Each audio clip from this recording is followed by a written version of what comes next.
बच्चों मेरी आवाज आ रही सबको? Yes sir. Good.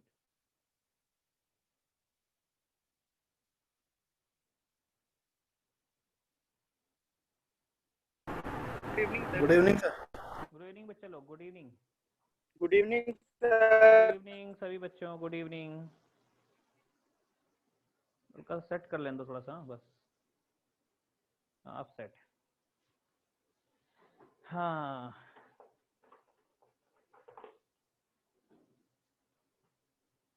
Good evening sir. Good evening बच्चों, good evening. Good evening sir. Good evening, good evening everybody. Good evening sir. Good evening. हाँ बच्चों, तो जैसा कि आप सभी जानते हैं कि आज हम लोग बायोमोलिक्यूल का लास्ट पार्ट पढ़ रहे हैं। बायोमोलिक्यूल का जो लास्ट पार्ट है उसमें कार्बोहाइड्रेट आता है। और कार्बोहाइड्रेट है क्या, तो ये आप सभी जानते हो। हम जो भी खाते हैं, कुछ भी खाइए, जो मन करे वो खाइए, लेकिन जितना बॉडी पचा सकती है पचा लेगी, मतलब यूज कर सकती है यूज कर लेगी। बाकी जो एक्स्ट्रा आप खाओगे वो क्या करेगी, वो बॉडी उसको कार्बोहाइड्रेट मतलब ग्लूकोज में कन्वर्ट करके बॉडी में स्टोर कर देगी। इसको हम फैट बोलते हैं। ठीक है, इसको फैट बोलते हैं। हम उसी बारे में पढ़ेंगे, फैट क्या होता है और कैसे कैसे होता है, कहाँ कहाँ होता है। राइट। तो हमने क्या बताया आपको, एक बार फिर से बताते हैं बच्चों।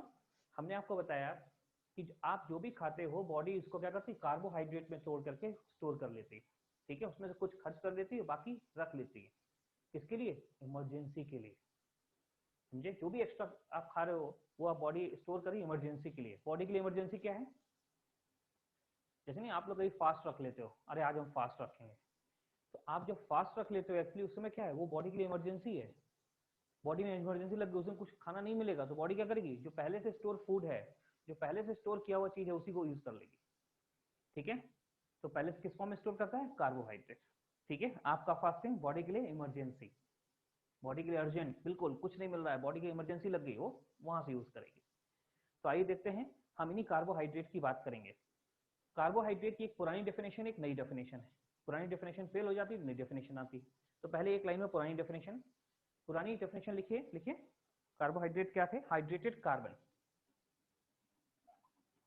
कार्बोहाइड्रेट क्या होते हैं? ओल्ड डेफिनेशन, ओल्ड डेफिनेशन लिखिए। It is hydrated carbon. इसका अलाइनमेंट सही नहीं बोर्ड का ना, इट इज हाइड्रेटेड कार्बन। आप लोग लिखिए, मैं अलाइनमेंट सही कर दूंगा। कार्बोहाइड्रेट डेफिनेशन लिखिए, इट इज हाइड्रेटेड कार्बन।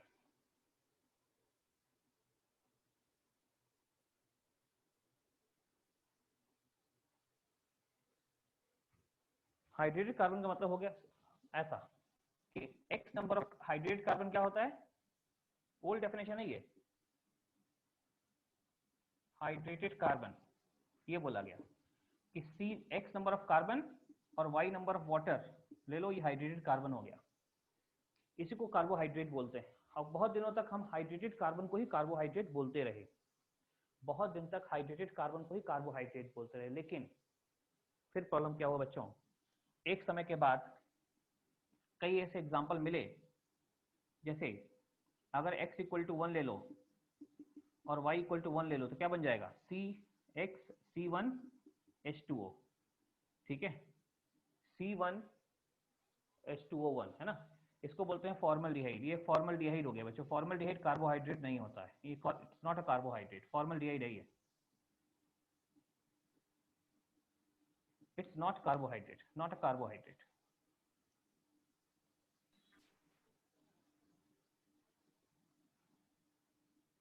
ठीक है, दूसरा x इक्वल टू 2 और y equal to 2, x equal to 2 और y इक्वल टू 2, ठीक है ना बच्चों।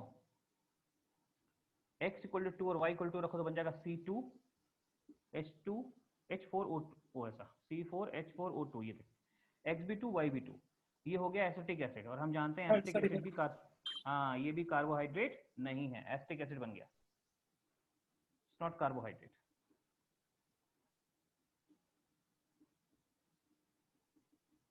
Acetic acid not carbohydrate, not a carbohydrate. ठीक है,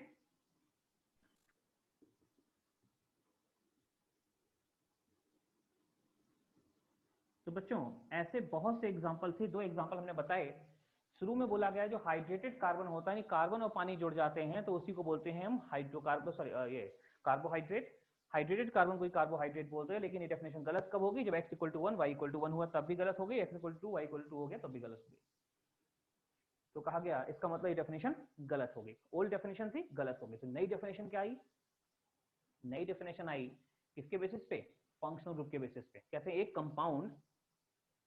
कंपाउंड जिसमें एक से ज्यादा हाइड्रोक्सी ग्रुप हो, यानी OH ग्रुप हो, और साथ में कार्बोनिल ग्रुप हो। ठीक है, 3 कंडीशन जोड़ेंगे, 3 कंडीशन कार्बोहाइड्रेट नई डेफिनेशन। पहला क्या? एल्डिहाइड कीटोन में से कुछ एक होना चाहिए। फिर पॉलीहाइड्रोक्सी, पॉली मतलब कम से कम 2 OH होने चाहिए तब ना पॉलीहाइड्रोक्सी होगा। एक में तो हाइड्रोक्सी, 2 में डाइहाइड्रोक्सी, डाइहाइड्रोक्सी सब पॉली में आता है। तो एक तो 3 कंडीशन जोड़िए, एक एल्डिहाइड कीटोन होना चाहिए, एल्डिहाइड कीटोन में से कुछ एक होना चाहिए, एक दूसरा पॉलीहाइड्रोक्सी होना चाहिए, तीसरा कायरल होना चाहिए। कायरल मींस समझ रहे ना, ऑप्टिकली एक्टिव। तो 3 कंडीशन जोड़ो, एक ऐसा कंपाउंड जिसमें कार्बोनिल ग्रुप हो, पॉलीहाइड्रोक्सी हो और साथ में ऑप्टिकली एक्टिव हो, इन तीनों को जोड़ के डेफिनेशन बनाएगी, वो हमारी मॉडर्न डेफिनेशन है। तो क्या मॉडर्न डेफिनेशन होगी? मैं पहले समझा दूं फिर लिखिएगा। एक ऐसा कंपाउंड, एक ऐसा पॉलीहाइड्रोक्सी एल्डिहाइड कीटोन जो ऑप्टिकली एक्टिव है। क्या है? एक ऐसा पॉलीहाइड्रोक्सी एल्डिहाइड कीटोन जो ऑप्टिकली एक्टिव है, उसे कार्बोहाइड्रेट बोलेंगे। लिख लीजिए न्यू डेफिनेशन। इसको लिखिए, इसका फोटो खींच लेते हैं, फिर न्यू डेफिनेशन हेडिंग डालिए, न्यू डेफिनेशन लिख लीजिए।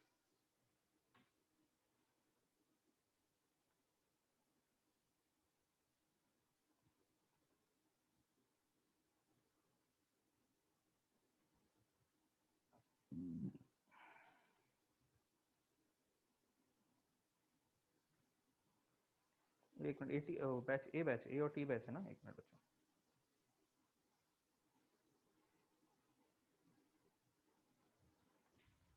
ये थी ओल्ड डेफिनेशन ना, वो हो गई।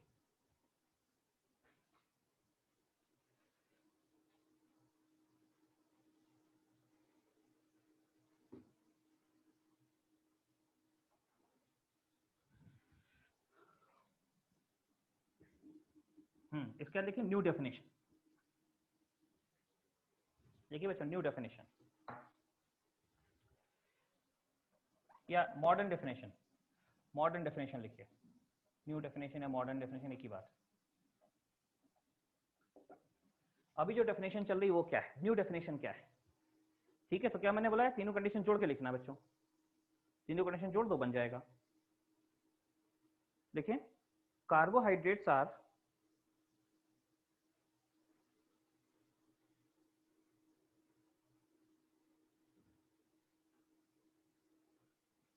carbohydrates are optically active, carbohydrates are optically active polyhydroxy aldehyde or ketone। Carbohydrates are optically active, underline रखिएगा, ऑप्टिकली एक्टिव होना जरूरी है। Carbohydrates are optically active polyhydroxy aldehyde और कीटोन। 3 कंडीशन जोड़ी ना। Carbohydrates are polyhydroxy, sorry, carbohydrates are optically active polyhydroxy aldehyde और ketone. ठीक है, डेफिनेशन लिख ली। कार्बोहाइड्रेट क्या होते हैं? कार्बोहाइड्रेट होते हैं, लास्ट बार, कार्बोहाइड्रेट होते हैं ऑप्टिकली एक्टिव पॉलीहाइड्रोक्सी एल्डिहाइड और कीटोन। क्लियर? लेकिन ये डेफिनेशन सिर्फ आधी है, आधी और बाकी है। क्या है? देखो, कहते हैं ठीक है ये तो कार्बोहाइड्रेट हो गए, लेकिन कुछ ऐसे कंपाउंड हैं जो खुद तो ऑप्टिकली एक्टिव नहीं है, खुद तो पॉलीहाइड्रोक्सी एल्डिहाइड कीटोन नहीं है, लेकिन हाँ ऐसे कंपाउंड जो हैं जिनको हाइड्रोलिसिस करें और ये बन जाए, क्या जो अभी बोला, क्या बन जाए? पॉलीहाइड्रोक्सी एल्डिहाइड कीटोन बन जाए। क्या बन जाए? Optically active polyhydroxy aldehyde ketone बन जाए। तो जो ऑलरेडी ऐसे हैं या फिर हाइड्रोलाइज करने पे ये बना देते हैं, उनको भी क्या बोलते हैं? कार्बोहाइड्रेट। तो डेफिनेशन मैं फिर से बोल रहा हूं, क्या? Carbohydrates are carbohydrates are optically active polyhydroxy aldehyde or ketone or those compound which on hydrolysis gives all this, क्या? और those compound which on hydrolysis gives polyhydroxy aldehyde ketone optically active। तो अब पूरी डेफिनेशन लिख लीजिए, फिर से repeat revise कर रहा हूं, लिखिए। Carbohydrates are optically active polyhydroxy aldehyde और कीटोन और those compound which on hydrolysis gives, वही which on hydrolysis gives optically active polyhydroxy aldehyde ketone, which on hydrolysis gives optically active polyhydroxy aldehyde ketone, optically active polyhydroxy aldehyde ketone. ठीक है,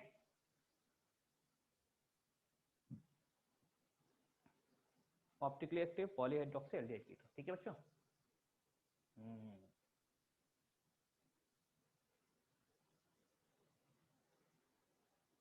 एक काम करते हैं, जब डेफिनेशन समझ ही गए हैं तो एक स्ट्रक्चर लिख लेते हैं। क्या स्ट्रक्चर, देखो ऐसे, न्यू डेफिनेशन समझ गए ना, ऐसे कंपाउंड जो ऑप्टिकली एक्टिव हो, पॉलीहाइड्रोक्सी एल्डिहाइड कीटोन है, या फिर जो खुद ऐसे नहीं है लेकिन हाइड्रोलाइज करने भी बना देते हैं, वो भी कार्बोहाइड्रेट बोलेंगे।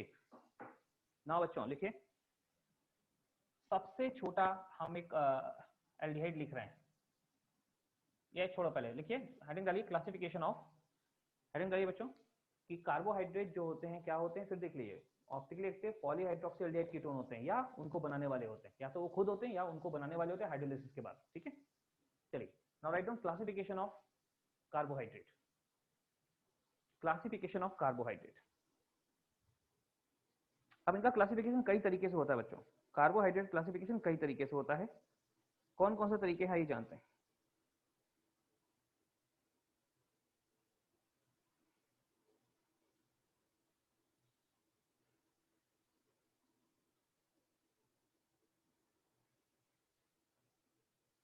चलिए पहला क्लासिफिकेशन लिखिए, क्लासिफिकेशन 1, क्लासिफिकेशन 1। ठीक है बच्चों, लिखिए based on functional group, based on functional group.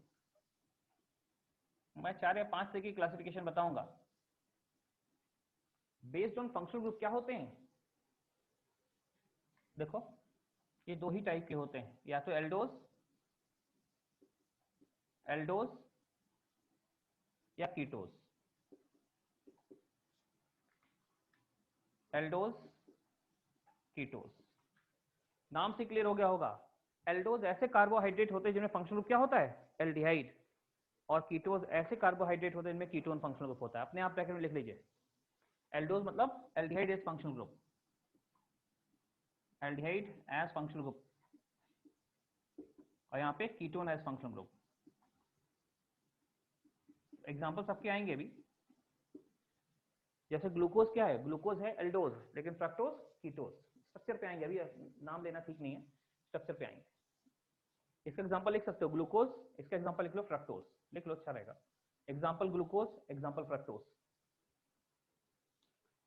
तो हमारे जो कार्बोहाइड्रेट है, जो optically active polyhydroxy aldehyde ketone है, उसमें फंक्शनल ग्रुप कौन सा है, एल्डिहाइड है तो एल्डोज, कीटोन है तो कीटोज, राइट। एक बार एग्जांपल सर बताइएगा। एग्जांपल इसका होता है ग्लूकोज, इसका होता है कीटोज, सॉरी फ्रक्टोज, फ्रक्टोज। इसका ग्लूकोज फ्रक्टोज के स्ट्रक्चर भी बताएंगे अभी, लेकिन अभी खाली नाम लिखो, ग्लूकोज एल्डोज है, फ्रक्टोज कीटोज है। देन बच्चों दूसरा क्लासिफिकेशन लिखिए, classification 2, based on number of carbon, based on number of carbon,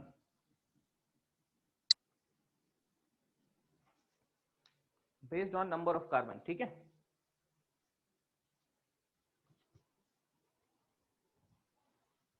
based on number of carbon.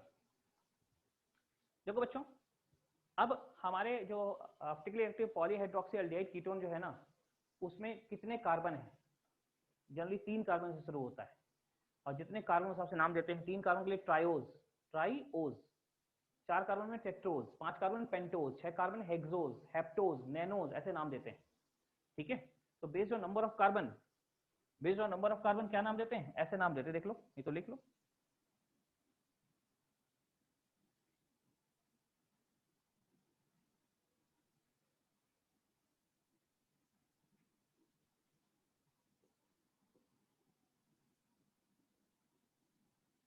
Number of carbon name,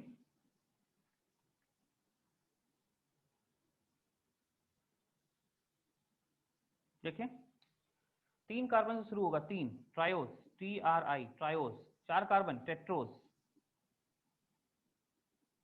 5 carbon pentose, 6 carbon hexose, 7 carbon heptose. तो इस तरीके से नाम देंगे। ट्राइओज, ओ सब्जेक्ट रहा, triose, tetrose, pentose, hexose, heptose etcetera, ऐसे ही चलो। तो कितने कार्बन है बच्चों ऐसा नाम देंगे। ट्राइओज, टेट्रोज, पेंटोज, हेक्सोज, नहीं याद है ना आईयूपीएससी में, ट्राई, टेट्रा, पेंटा, हेक्सा, वैसा ही कुछ है। Triose, tetrose, pentose, hexose, heptose. Total carbon कितने, उस बेसिस पे इसको क्या करते हैं, डिफाइन करते हैं।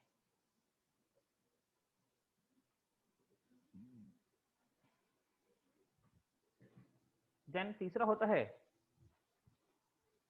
इसको पहले लिखिए, हटा दें, फिर अगला बताएंगे। तो फोटो लेना भूल गए इसमें बच्चों। कहीं नेटवर्क कमजोर होगा तो फोटो बहुत काम आता है कभी कभी।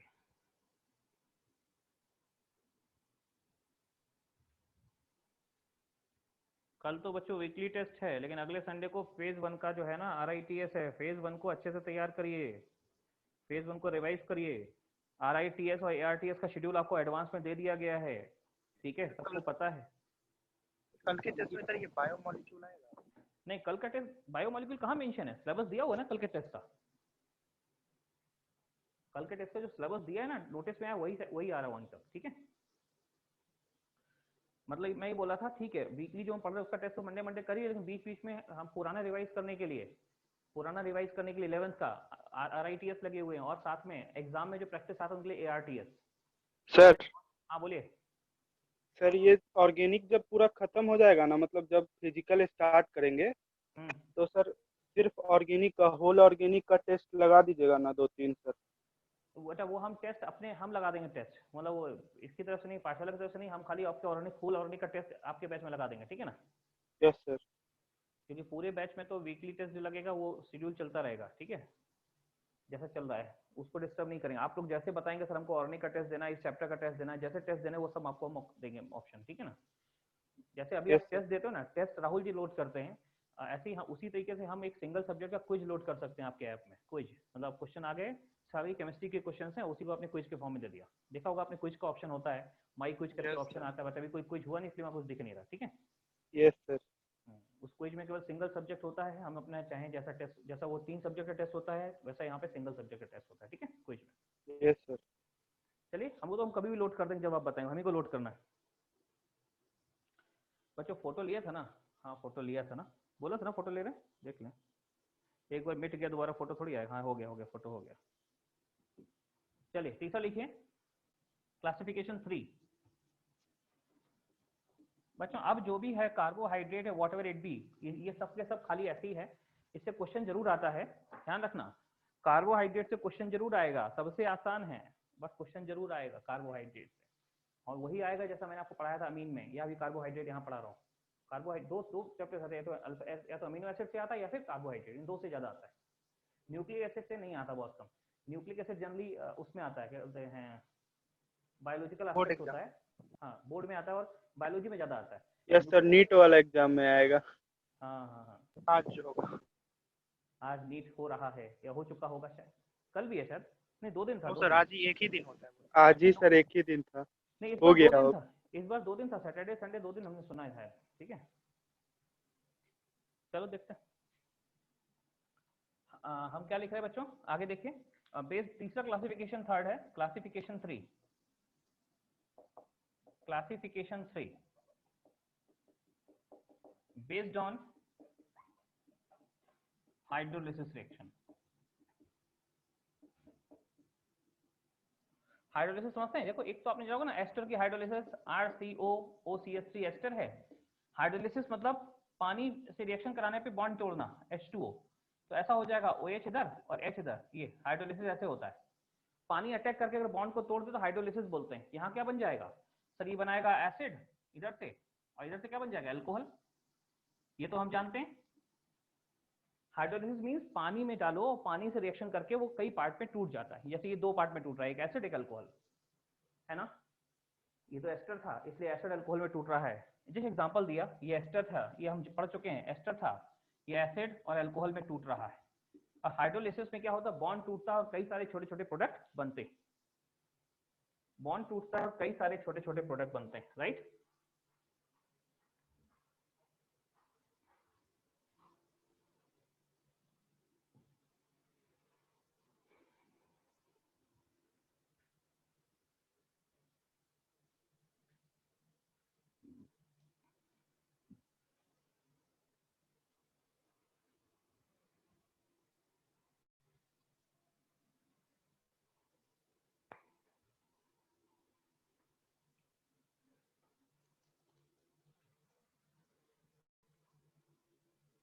चलिए, अभी इसी प्रकार से क्या होता है, जो कार्बोहाइड्रेट होते हैं उनकी भी हाइड्रोलिसिस होती है और वो भी कई छोटे छोटे पार्ट में टूटते हैं, है ना। और कार्बोहाइड्रेट अगर हम उसको पानी डालते हैं, वाटर ऐड किया इस पे, अगर इसकी हाइड्रोलिसिस नहीं होती है, नो हाइड्रोलिसिस, तो इसको नाम देते हैं नो हाइड्रोलिसिस। देखो बच्चों, तो उसका एक नाम देंगे। और हाइड्रोलिसिस होती है और वो दो पार्ट में टूटता है तो भी, तो उसको बोलेंगे डाई, तो उसको नाम देंगे डाइसैकेराइड।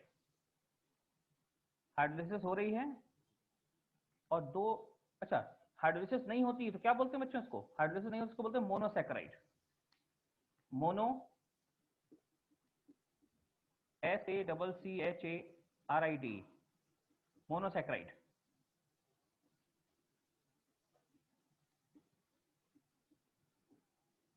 तो मोनोसैकेराइड क्या होता है, ऐसा कार्बोहाइड्रेट जिसमें पानी डालने पर उसकी हाइड्रोलिसिस नहीं होती, मोनोसैकेराइड बोलते हैं, है ना।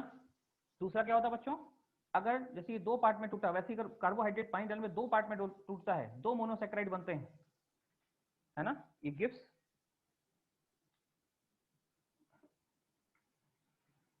टूटता है and gives what, two monosaccharide unit, two monosaccharide unit। तो बच्चों इसको नाम सर वहाँ पे एरो के ऊपर में क्या लिखें, गिव्स, गिव्स, गिव, ठीक है। अगर कार्बोहाइड्रेट में पानी डालने पे हाइड्रोलिसिस नहीं होती तो मोनोसैकेराइड, हाइड्रोलिसिस होती है और गिव्स व्हाट, टू मोनोसैकेराइड, दो पार्ट में टूटता है, दोनों मोनोसैकेराइड हैं, दो पार्ट में टूटता है, दोनों मोनोसैकेराइड है, उसको बोलेंगे डाइसैकेराइड। क्या बोलेंगे, डाइसैकेराइड। अच्छा, तीन पार्ट में टूटता है क्या नाम देना चाहिए, सोचो जरा। ट्राइसैकेराइड। सर ट्राइसैकेराइड। बस ऐसे नाम दे लो, ट्राइसैकेराइड, टेट्रासैकेराइड, नाम दे दो।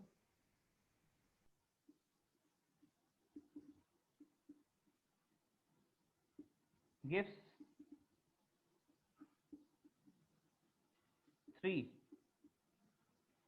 Three monosaccharide unit, three monosaccharide unit, तो क्या होगा, मोनोसैकेराइड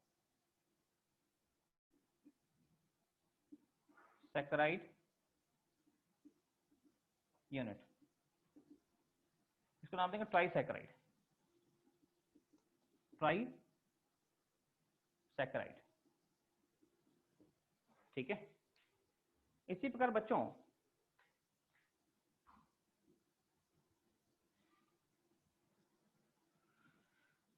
दस तक देता है, 10 यूनिट तक,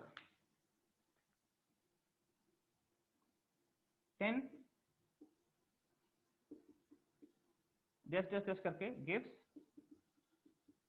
यहां से डैश डैश मतलब ऐसे, ट्राइसैकेराइड, टेट्रासैकेराइड, 10 मोनोसैकेराइड मिलेंगे तो उसको नाम देंगे 10 मोनोसैकेराइड, मोनोसैकेराइड यूनिट। इसको बच्चों नाम देंगे डेकासैकेराइड, Deka,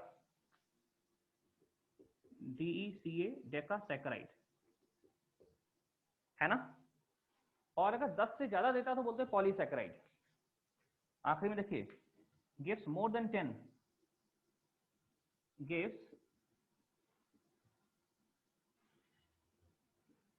more than 10 unit of more than 10 unit of monosaccharide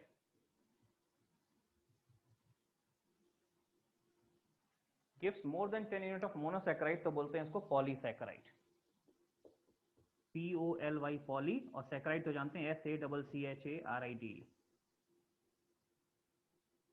SACCHARIDE, monosaccharide. तो बच्चों ध्यान दो, जो कार्बोहाइड्रेट होते हैं उनका जो हाइड्रोलिसिस, हम जानते हैं हाइड्रोलिसिस पे वो कई सारे पार्ट में टूटते हैं। अगर नहीं टूटते तो मोनोसैकराइड, टूटते हैं तो वो 2 पार्ट में टूटा तो डाइसैकराइड, 3 पार्ट में टूटा ट्राइसैकराइड, अब ऐसे टेट्रा पेंटा हेक्सा करते करते 10 पार्ट तक गया तो डेकासैकराइड, ठीक है, और 10 से ज्यादा हो गया तो पॉलीसैकराइड।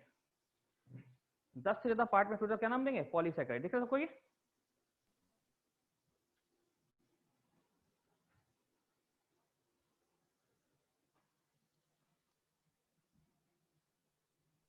सर हाँ बोलिए। सर फेज 1 के क्विक रिवीजन के लिए क्या करना चाहिए, मतलब जैसे कोई सजेस्ट कर दीजिए बुक वगैरह बनाने के। बुक वगैरह बनाने के लिए बुक मत बनाओ इस समय, समझे ना? आपने फेज 1 के जो नोट्स होंगे वही पढ़ने हैं बेटा। बस वही हो गया। हाँ, बस क्लास नोट्स पढ़ो, और उस समय जो बुक लगाई हो, उस बुक में जो क्वेश्चन आपने किए हो, जो क्वेश्चन टफ लगे हो, उनको दोबारा करो। मतलब अगर मान लीजिए आपने एन अवस्थी बुक की है 11th में, एन अवस्थी में जो भी चैप्टर्स लगाए हैं, उन हर चैप्टर में 5, 6, 7 क्वेश्चन ऐसे होंगे जो टफ होंगे, उनको खाली करना रिवीजन में, और पूरी बुक नहीं सॉल्व करनी। समझ नहीं होगा इतना, पूरी बुक सॉल्व करोगे तो आगे कब पढ़ोगे? Yes sir.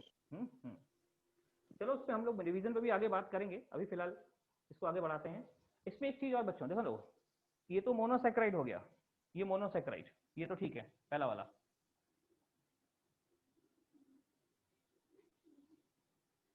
लेकिन 2 से लेके ये 10 तक, अप टू 10, 2 से 10, इनको एक और नाम देते हैं, इनको कैटेगरी, इस कैटेगरी को नाम देते हैं oligosaccharide. Oligo, OLIGO saccharide. Oligosaccharide वो होते हैं जो 2 से लेके 10, बच्चों इस पूरी कैटेगरी को, यहाँ 2 यूनिट से 10 के बीच में जो भी है, इन सबको एक कॉमन नेम देते हैं, कॉमन कैटेगरी क्या? ओलिगोसैकराइड। हालांकि डाइसैकराइड, ट्राइसैकराइड, टेट्रासैकराइड भी नाम देते हैं, बट वो सब 2 यूनिट से लेकर 10 यूनिट के बीच टूटने वाले जो कार्बोहाइड्रेट होते हैं, कार्बोहाइड्रेट जो हाइड्रोलिसिस करने में 2 से 10 यूनिट में टूटते हैं ऑफ मोनोसैकराइड, उनको बोलते हैं, कॉमन नेम है ओलिगोसैकराइड, है ना? 2 to 10 unit of monosaccharide on hydrolysis. और बच्चों इसमें जो आखिरी में दिया है ये वाला पॉलीसैकराइड, पॉलीसैकराइड जो है ये तो आप जानते हैं, इसकी तो अलग ही कैटेगरी पॉलीसैकराइड, राइट? तो कार्बोहाइड्रेट का ये क्लासिफिकेशन भी पूरा होता है, जहां हमने देखा कि हाइड्रोलिसिस नहीं हुई तो मोनोसैकराइड हो गई तो और नाम देंगे अलग अलग, ठीक है?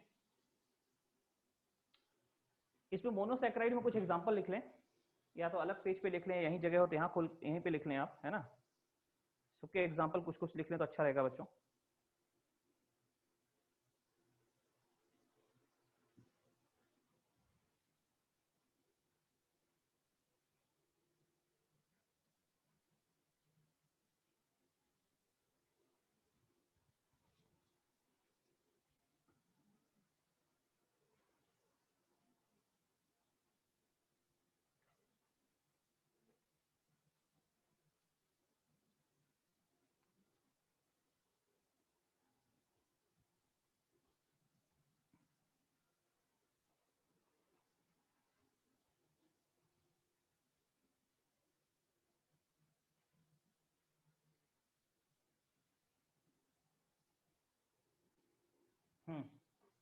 एग्जांपल लिखो बच्चों डाइसैकराइड के लिए।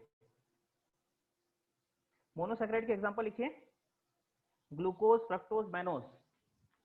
मोनोसैकराइड के एग्जांपल, यहाँ कैमरा दिख रहा है, शिफ्ट कर दें। ग्लूकोज,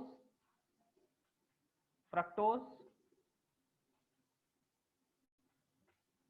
और मैनोज, इनके स्ट्रक्चर भी बताएंगे आप सबको अभी हम थोड़ी देर में। ग्लूकोज, फ्रक्टोज, मैनोज, सबके स्ट्रक्चर आएंगे। तो मोनोसैकराइड नहीं दिख रहा तो मैं कैमरा तो घुमा देता हूँ, ये देखिए अब दिख रहा होगा, है ना? Glucose, fructose, mannose. ओलिगोसैकराइड में कुछ एग्जांपल लिख लीजिए, ओलिगोसैकराइड में लिखिए सुक्रोज, माल्टोज, लैक्टोज। एक्चुअली सब डाइसैकेराइड हैं, सब डाइसैकेराइड हैं। लिखिए सुक्रोज, माल्टोज, लैक्टोज। और polysaccharide, polysaccharide sir sucrose, maltose और लैक्टोज, लैक्टोज। ठीक है,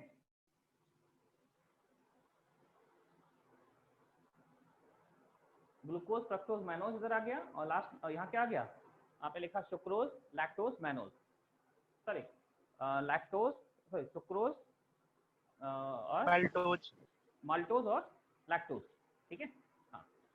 अच्छा आखिरी में देखो पॉलीसैकेराइड, पॉलीसैकेराइड क्या होते हैं, वो सेलुलोज और स्टार्च, सेलुलोज और स्टार्च। लिखिए सेलुलोज और स्टार्च दोनों पॉलीसैकेराइड है, सेलुलोज और स्टार्च दोनों पॉलीसैकेराइड है। मतलब इनको पानी में डालो तो 2 से 10 से ज्यादा यूनिट बनते हैं मोनोसैकेराइड के। तो ऑल दीज आर पॉलीसैकेराइड। कौन कौन से, सेलुलोज और दूसरा स्टार्च।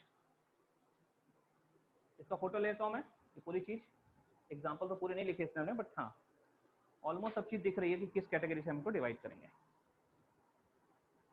बच्चों एक छोटी सी बात और, अच्छा आप सर लोगों को एक बोलिए बेटा, बार हाँ नहीं सर, एक बार पॉलीसैकेराइड का एग्जांपल कुछ तो बताइए। सेलुलोज और स्टार्च, सेलुलोज और स्टार्च दोनों एग्जांपल हैं उसके, सेलुलोज भी और स्टार्च भी। सर पॉली वाले में सेलुलोज और स्टार्च।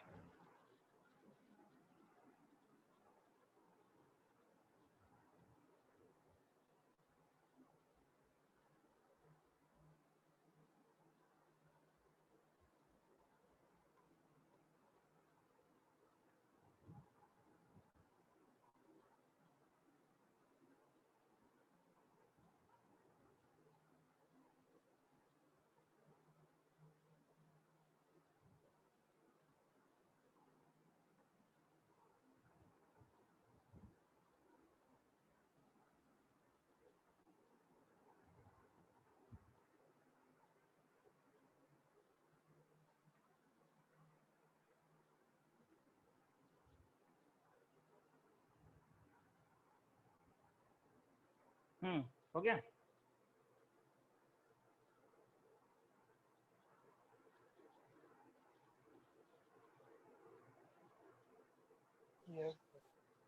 चलो बच्चों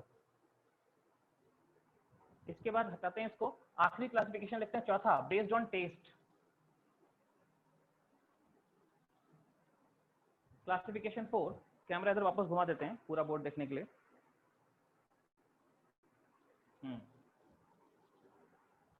देखिए चौथा क्लासिफिकेशन है बेस्ड ऑन टेस्ट।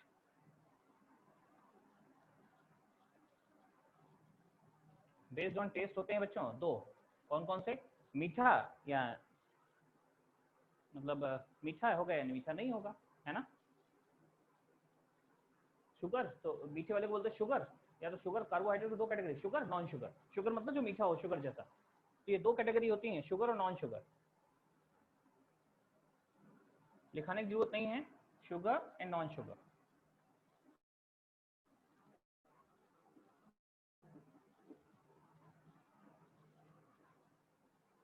शुगर में होते हैं मोनोसैकेराइड और sugar means sweet in taste, और ये समझे हैं, not sweet in taste, not sweet in test.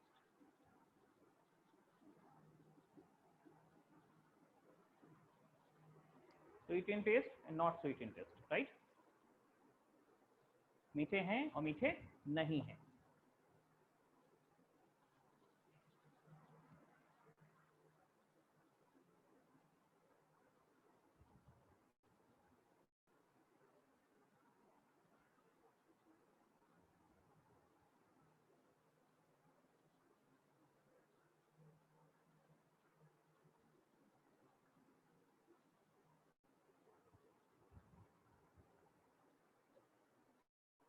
चलो मीठे कौन से बेटो? जो मोनोसैकेराइड और ओलिगोसैकेराइड, मोनो और ओलिगो मीठे होते हैं और पॉलीसैकेराइड नॉन शुगर होते हैं। लिखिए सर, शुगर में लिखिए मोनोसैकेराइड एंड ओलिगोसैकेराइड। जो मोनोसैकेराइड और oligosaccharide they are sweet in taste, when polysaccharides are non sugar.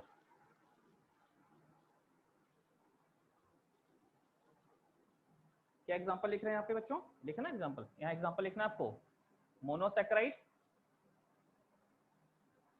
And oligosaccharide, oligosaccharide. और इसके एग्जांपल क्या है? पॉलीसैकेराइड, जो मीठे नहीं होते हैं। पॉलीसैकेराइड देखना, स्टार्च, स्टार्च कहाँ मीठा होता है? स्टार्च आलू में होता है, आलू मीठा मीठा थोड़ी होता है। अच्छा, सेलुलोज, सेलुलोज मीन्स लकड़ी में तो सेलुलोज होता है, लकड़ी खा के देखो तो मीठा नहीं होता है। तो ये सेलुलोज जो कि लकड़ी में होता है वो मीठा नहीं होता, और स्टार्च भी मीठा नहीं होता। तो ये नॉन शुगर है स्टार्च और सेलुलोज, जो पॉलीसैकेराइड है। अच्छा, एक आखिरी क्लासिफिकेशन है, देखिए, based on reducing nature, based on reducing nature.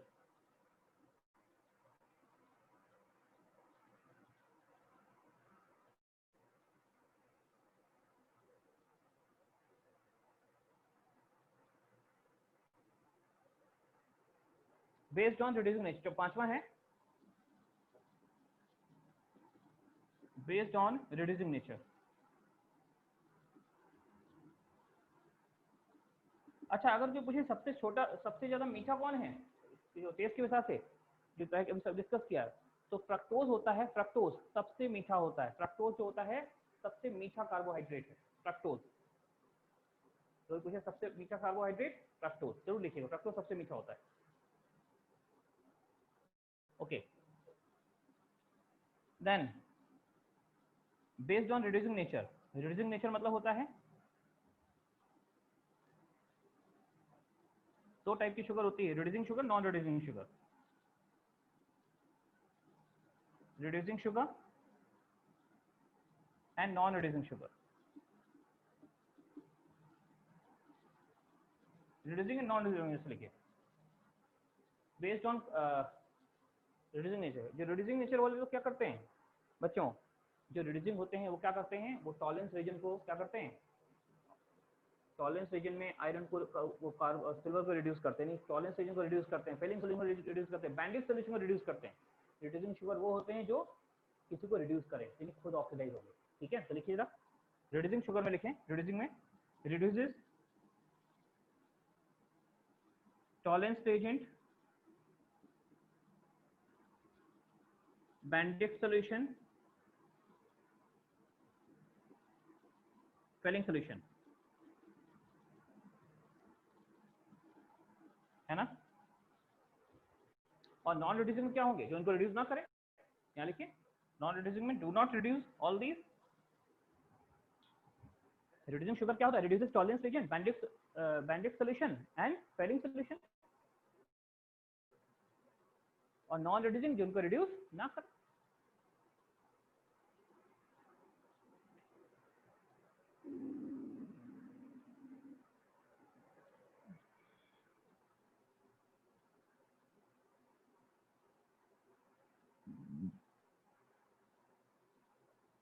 Okay बच्चों, बेस्ड ऑन रिड्यूसिंग नेचर क्या होता है, reducing sugar and non reducing sugar. Reducing क्या लिखा आपने, reduces Tollens agent, Benedict solution, Fehling solution. और नॉन रिड्यूसिंग में, नॉन रिड्यूसिंग में जो इनको रिड्यूस ना करें।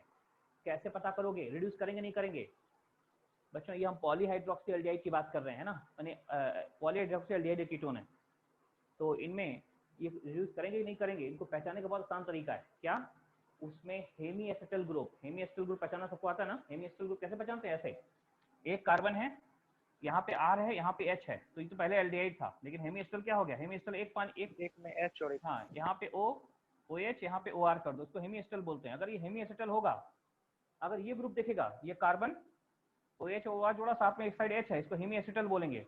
अगर हेमी एसिटल ग्रुप उसके अंदर है कहीं से भी ग्रुप दिख जाएगा, तो वो रिड्यूसिंग शुगर होगा। तो लिख लीजिए जरा, रिड्यूसिंग शुगर कैसे पहचानेंगे, कंटेन, स्ट्रक्चर देखना, hemi acetal group, contains hemi acetal group, hemi acetal group. जिसमें हेमी एसिटल ग्रुप होता है वो रिड्यूसिंग शुगर होते हैं।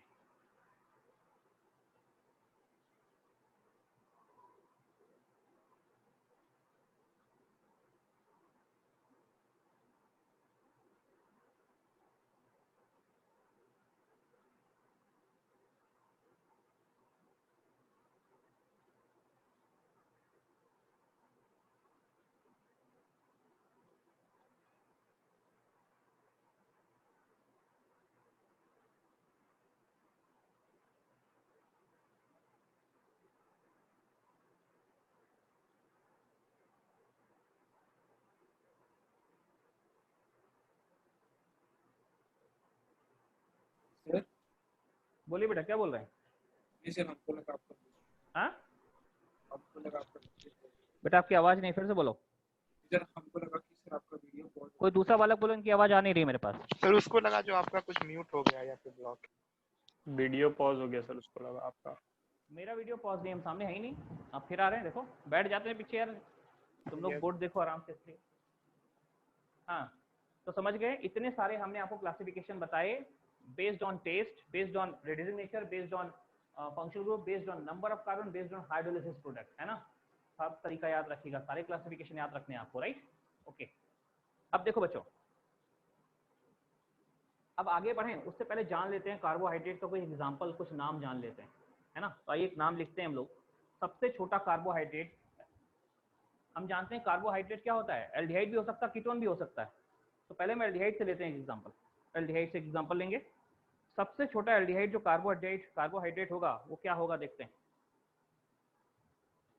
तो फोटो लेते हैं मेरा।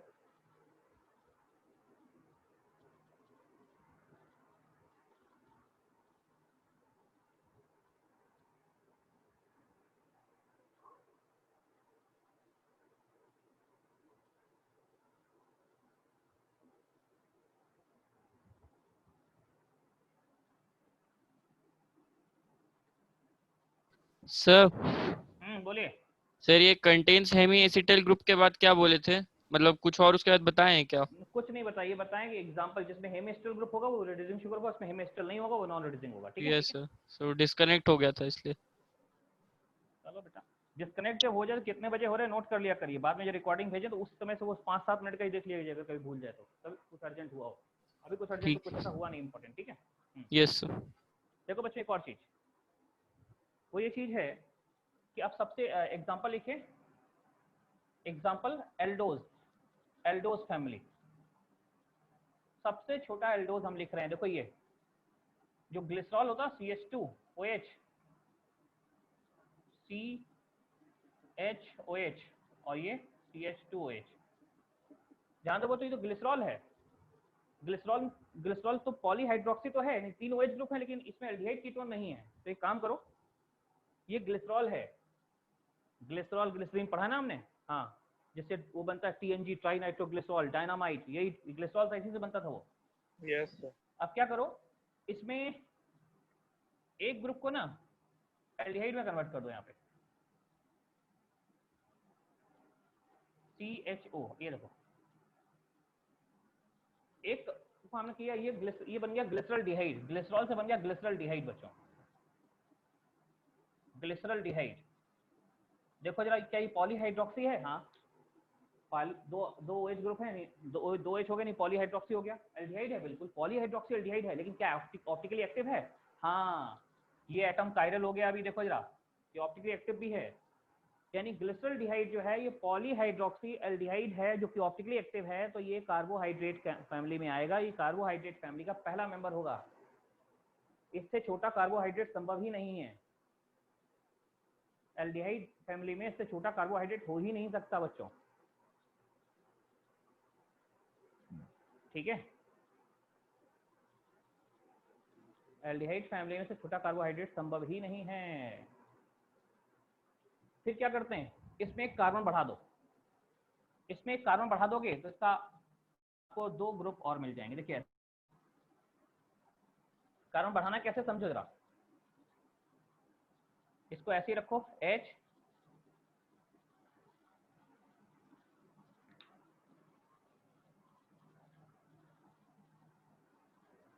OH, आखिरी में CH2OH, ये देखो, इधर देखो,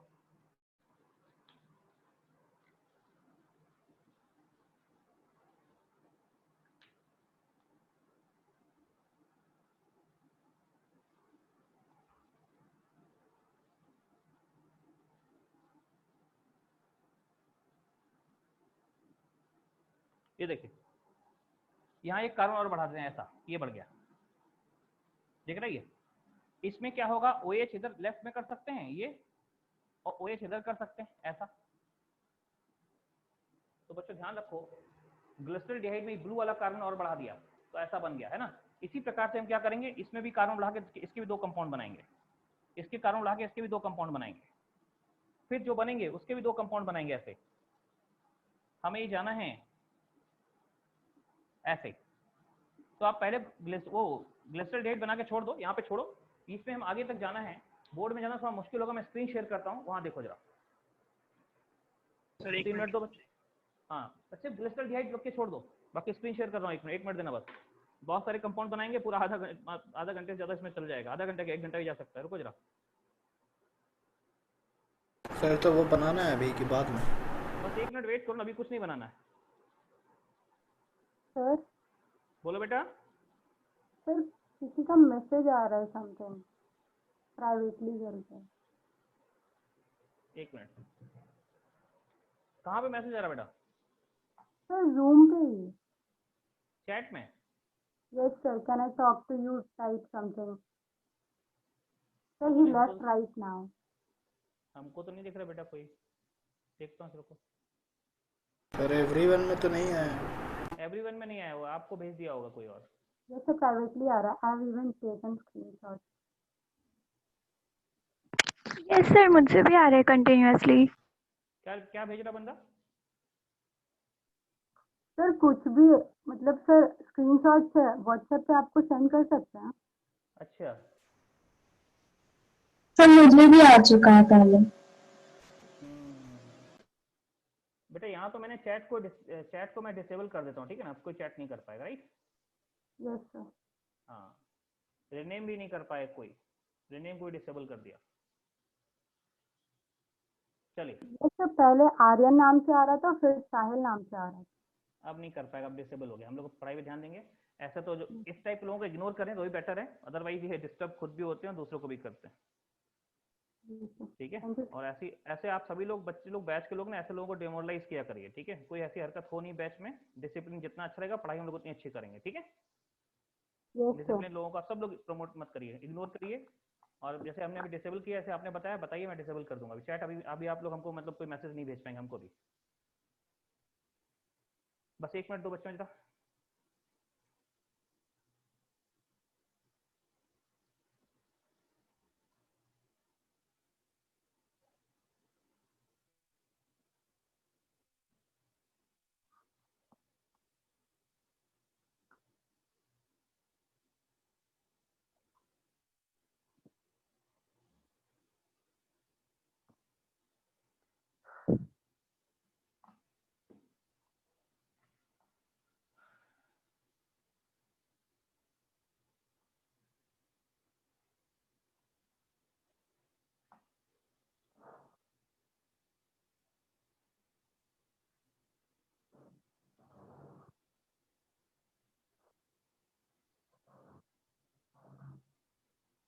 बच्चों बस 1 मिनट में स्क्रीन खोल लूँ ना।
शेयर स्क्रीन पे आ रहे हैं ना, ये देखिए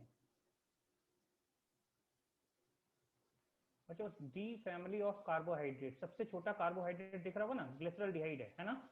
ये ट्रायोज है, ट्रायोज मतलब 3 कार्बन वाला। ग्लिसरॉल्डिहाइड का स्ट्रक्चर दिख रहा है। फिर देखो ग्लिसरॉल्डिहाइड से 2 स्ट्रक्चर हमने और ड्राइव किए, नाम दिख रहे हैं दोनों के। Yes sir. सर ये डी फैमिली क्या है?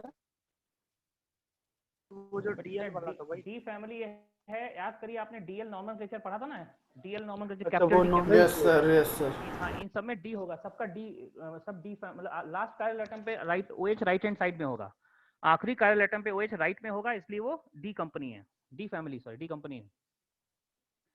तो देखो ट्रायोज 3 कार्बन, फिर देखो एक एक कार्बन बढ़ा दिया, एक कार्बन बढ़ा दिया, इसमें ये OH देखो बच्चों, इसमें OH किधर है, तो OH देखो, OH अगर राइट में है ये, और इसमें OH लेफ्ट में है, एक जो कार्बन बढ़ाया ऐसा है ना, जिसमें राइट में है उसको राइथ्रो बोलते हैं, राइथ्रियोज, डी राइथ्रियोज, और इसमें लेफ्ट में है उसको क्या बोलते हैं, डी थ्रियोज। और फिर राइथ्रियो से भी 2 स्ट्रक्चर बनेंगे, थ्रियो से भी 2 स्ट्रक्चर बनेंगे। मैं स्क्रॉल कर रहा हूँ, ध्यान दीजिए, ये देखिए, ये राइथ्रियो से 2 स्ट्रक्चर बन गई, देखिए राइथ्रियो के से 2 स्ट्रक्चर कौन कौन से बन गए, देखो जरा एक बार। राइथ्रियो से क्या बन गए बच्चों, इस राइथ्रियो से ही बन गए एक राइबोस, एक अरेबिनोज। राइबोस जो अगर हमने पढ़ी है, राइबोस, राइथ्रियो में 4 कार्बन है, इस कार्बन बढ़ेगा तो 5 कार्बन हो जाएंगे। ये जो है, ये जो 2 कंपाउंड बनेंगे वो क्या होंगे, वो पेंटोज फैमिली होंगे। 5 कार्बन यानी पेंटोज। कौन सा कार्बन बढ़ाया, ये ग्रीन वाला कार्बन बढ़ाया, यहाँ पे ग्रीन वाला दिख रहा है, ये कार्बन बढ़ाई वाला। OH राइट में है तो राइबोस, OH लेफ्ट में है, नया जो बढ़ा हो तो अरेबिनोज। यानी राइबोस अरेबिनोज दोनों किससे बनते हैं, ये दोनों के दोनों बनते हैं राइथ्रियोज से। और बच्चों थ्रियोज से भी बनते हैं 2 स्ट्रक्चर, थ्रियोज से देखो, ये थ्रियोज से 2 स्ट्रक्चर ही बन गया, इधर आइए, थ्रियोज से। थ्रियो में देखिए रेड वाला ऐसे छोड़ो, ग्रीन वाला जो बढ़ाया है, इसमें OH राइट में है तो जाइलोज, और लेफ्ट में है तो लाइक्सोज, है ना। ये आप कौन सी फैमिली देख रहे हैं, ये देख रहे हैं पेंटोज फैमिली। 5 कार्बन यहाँ, 5 कार्बन यहाँ, 5 यहाँ, 5 यहाँ। और अगर इसमें सब में से 2 राइबोस से 2 कंपाउंड बन सकते हैं, अरेबिनोज से 2 बन सकते हैं, जाइलोज से 2 बन सकते हैं, लाइक्सोज से 2 बन सकते हैं। देखो जरा इसके आगे जो बनाए हैं हम, स्ट्रक्चर बना के दिए हैं। और लेकिन अभी अभी यहाँ 5 कार्बन है ना। सर आपका वॉइस, मेरा वॉइस क्या ब्रेक कर रहा है? No sir. नो सर, सही है। अच्छा, तो ध्यान दो, ये पेंटोज फैमिली है, इसमें एक कार्बन और बढ़ा देंगे ना तो हेक्सोज फैमिली बन जाएगी। तो इससे भी 2 बन जाएंगे, इससे 2 कंपाउंड और बनेंगे, इससे 2 बनेंगे, इससे 2 बनेंगे, इससे 2 बनेंगे। मैं सबके 2 कंपाउंड और बना के आपको दिखा रहा हूँ, नीचे देखिए, ये देखिए। इस बार जो कार्बन बढ़ा है वो वायलेट कलर का कार्बन बढ़ा है, वायलेट वाला ग्रुप बढ़ा है, वायलेट वाला बढ़ा है। देखो राइबोस से 2 बना दिए, राइबोस से 2 स्ट्रक्चर बन गए, राइबोस से 2 बन गए कैसे, ये वायलेट बढ़ा दो, एलोज, एल्ट्रोज। एरेबिनो से 2 बन गए, कौन से, एरेबिनो से भी, इससे भी 2 बन गए, कौन से 2 बन गए, देखो जरा, ग्लूकोज और मैनोज। ग्लूकोज और मैनोज किससे बनते हैं, अरेबिनोज से बनते हैं, इससे। फिर देखो जाइलोज, जाइलोज से भी 2 बनते हैं, एक ये और एक ये। जाइलोज में एक नया कार्बन, वायलेट वाला कार्बन बढ़ा है, केवल वो राइट में बढ़ा तो ये, और लेफ्ट में बढ़ा तो ये। और बच्चों लास्ट में देख लो, ये लाइक्सोज, लाइक्सोज का जो स्ट्रक्चर है, इसी स्ट्रक्चर को बनाइए, और खाली इसमें एक कार्बन यहाँ से बढ़ा दो। यहाँ जो बढ़ाओगे ना, देखो ये बढ़ा है, उसमें OH राइट में है तो नाम होगा गैलेक्टोज, और लेफ्ट में है तो नाम होगा टैलोज, ठीक है ना। तो जाइलोज से क्या क्या, देखिए बहुत सारे कंपाउंड गए। जाइलोज से क्या बना था, जाइलोज से बना था ग्लूकोज, आइडोज, और लैक्टोज से क्या बना, गैलेक्टोज और टैलोज। क्या नाम समझ में आ रही, सारे स्ट्रक्चर आप बनाओगे अभी? अभी आप स्ट्रक्चर बनाओ, मैं बोर्ड बनाता बहुत समय लगता है, फिर एरिया भी बहुत लगता है, इसलिए उसी बेसिक कंपाउंड शुरू करके ये पूरी फैमिली आपको बनानी है। ट्रायो से शुरू करना है, हेक्सोज तक जाना है, ठीक है ना। ट्रायो से शुरू करके हेक्सोज तक जाना है बच्चों। तो ये फैमिली आपको बनानी है, और मुझे लगता है ये पूरी फैमिली आपको स्क्रीन पे दिख रही होगी, राइट? दिख रही है भी नहीं दिख रही है? हाँ सर, दिख रहा है। बना लोगे, फटाफट बनाओ जल्दी से। याद रखना है कैसे क्या पढ़ना है, नाम भी याद रखना है कैसे। ग्लिसरॉल्डिहाइड से बनेगा राइथ्रियोज और थ्रियोज, फिर राइथ्रियोज से बनेगा राइबोज और अरेबिनोज, थ्रियोज से बनेगा क्या, जाइलोज और लाइक्सोज, फिर राइबोज से 2 कंपाउंड, एलोज, एल्ट्रोज, अरेबिनोज से फिर 2 कंपाउंड, ग्लूकोज, मैनोज, जाइलोज से ग्लूकोज बनेगा और आइडोज बनेगा, और लाइक्सोज से क्या बनेगा, गैलेक्टोज, और साथ में ये आखिरी में टैलोज। बच्चों इन सबको कंपाउंड के नाम भी याद रखिएगा। अगर आपको साफ नहीं दिख रहा है तो ये इमीडिएट फाइल मैं आपके व्हाट्सएप ग्रुप में भी डाल रहा हूँ, आप वहां से भी बना सकते हैं। पहले तो इसी से बनाओ, कोशिश करो यहाँ ऑनलाइन बनाना तुरंत है अभी। जिनको दिख रहा है अभी बनाइए, बाकी लोगों को मैं व्हाट्सएप ग्रुप में शेयर कर रहा हूँ फाइल, ठीक है।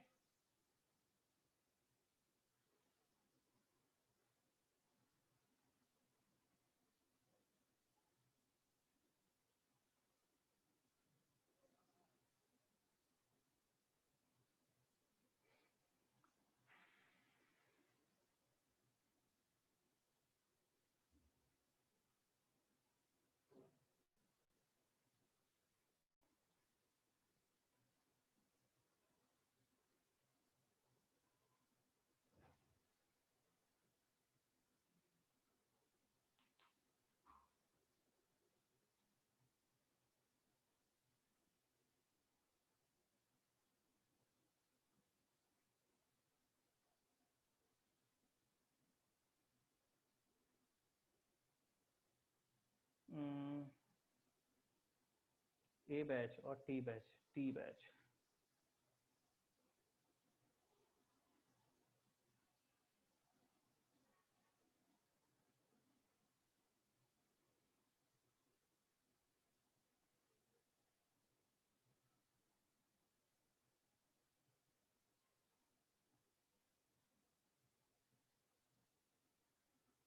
अच्छा, ये फाइल हमने आपके टी बैच में डाल दी और ए बैच में डाल रहा हूँ बस। अगर आपको यहाँ साफ दिख रहा है वेल एंड गुड, नहीं दिख रहा है वहां से करिए, लेकिन करिए, काम मत रोकिए। बड़ा बड़ा जूम करके देखिए और वैसी फोटो बनाइए जो भेज रहा हूँ मैं आपको। पीडीएफ भेज दिया, पीडीएफ में जूम कर सकते हैं आसानी से बिना पिक्सल्स ड्रॉप किए।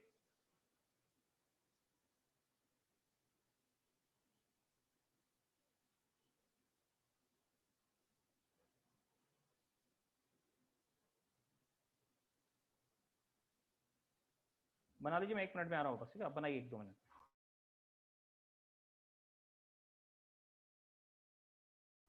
बच्चों पूरी डी फैमिली बनाइए, इसको डी फैमिली बोलते हैं, triose, tetrose, pentose, hexose family.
बच्चों सभी ने स्ट्रक्चर बना लिए सारे? No sir. बनाइए, और यहाँ पे नहीं दिख रहा तो अपने व्हाट्सएप ग्रुप में देखिए, वहां ही भेज चुका हूँ मैं ऑलरेडी।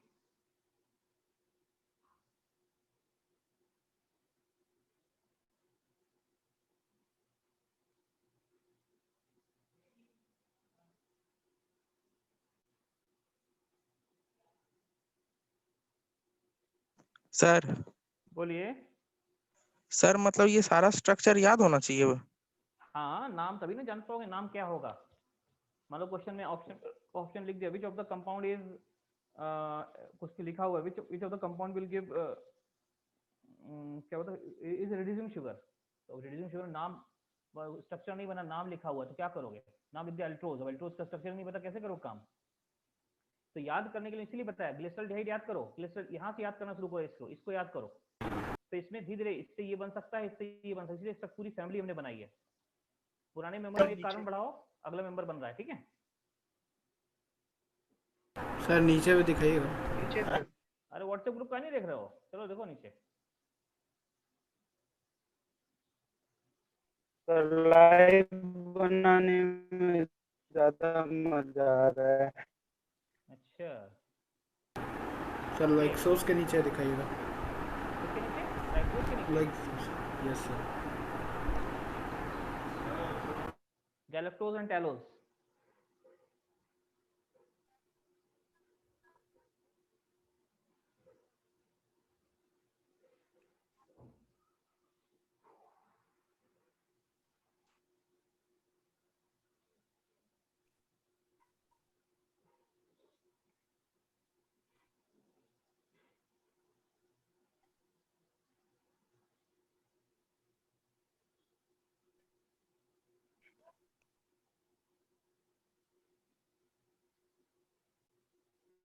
सर हाँ जी बोलिए। सर वो 6 वाला जो है ना, उसका नेम नहीं दिख रहा नीचे वाला, मतलब किसका किसका? स्क्रॉल कर दीजिएगा।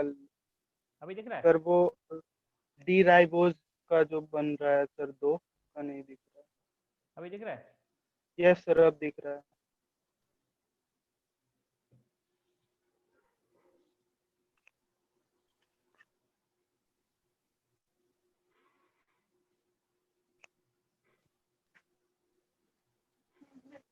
एक मिनट रुक जाना।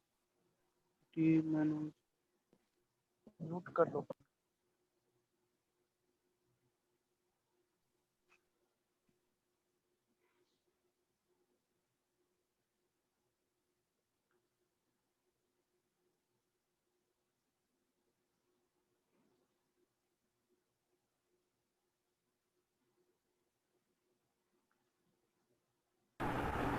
सर गैलेक्टोस के बाद क्या है? गैलेक्टोज के बाद लिखा हुआ है, अच्छा बोलते लास्ट में ना, एक मिनट। टैलोज, टैलोज। यस सर, हो गया।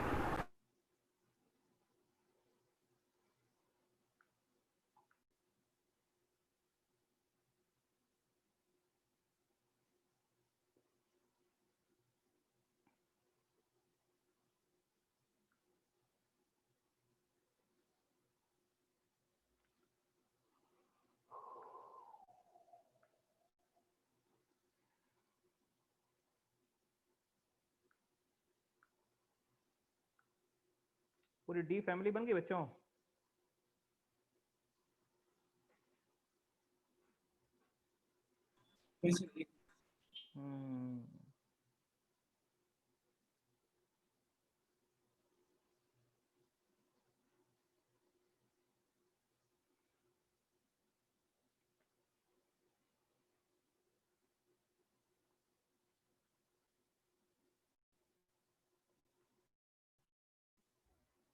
हम्म, अगर बना चुके हैं तो अब एक काम करते बच्चों, इसमें आप ये 2 स्ट्रक्चर देखो, ये 2 स्ट्रक्चर जो आपको दिखा रहे हैं ना, इन दोनों स्ट्रक्चर को देखो। साइज डिजाइन कहाँ से? ये रहे, हाँ ये देखो। इसको हम लोग बनाएंगे इस कलर से, ऑरेंज कलर से, और येलो कलर, ये हाँ। कॉर्नर्स थोड़ा छोटे कर देते हैं, पतले वैसे। अब ठीक देखो बच्चों, ध्यान दो उधर। जैसे हम बात करते हैं ग्लूकोज और मैनोज की, इन दोनों कंपाउंड की बात करते हैं, तो देखो ना, ये दोनों कंपाउंड जो हैं ग्लूकोज और मैनोज, अगर इनको हम देखें, ये वाले दोनों, इन दोनों में क्या चेंजेस क्या हैं, तो आप ऐसा पाओगे बच्चों कि ये 2 जो कंपाउंड है ना, ये दोनों कंपाउंड जो कहाँ पे डिफर कर रहे हैं, पूरा स्ट्रक्चर सेम है, खाली ये इस जगह पे स्ट्रक्चर यहाँ पे और यहाँ पे स्ट्रक्चर किसी एक कार्बन पे चेंज है। यहाँ इसमें सिर्फ एक कार्बन पे चेंज है, देखो ना, जिसको मैंने इलिप्स बन के उसी कार्बन पे स्ट्रक्चर उनका चेंज हो रहा है, बाकी पूरा स्ट्रक्चर सेम है। किसी एक कार्बन पे इनका स्ट्रक्चर जो है ओरिएंटेशन डिफर कर रहा है, OH और H की पोजीशन बाकी सब सेम है ना, सिर्फ एक कार्बन पे डिफर कर रहा है। देखा सभी ने? अच्छा ये बताओ, अगर मैं इसकी और इसकी बात करूं, ध्यान दीजिए बच्चों,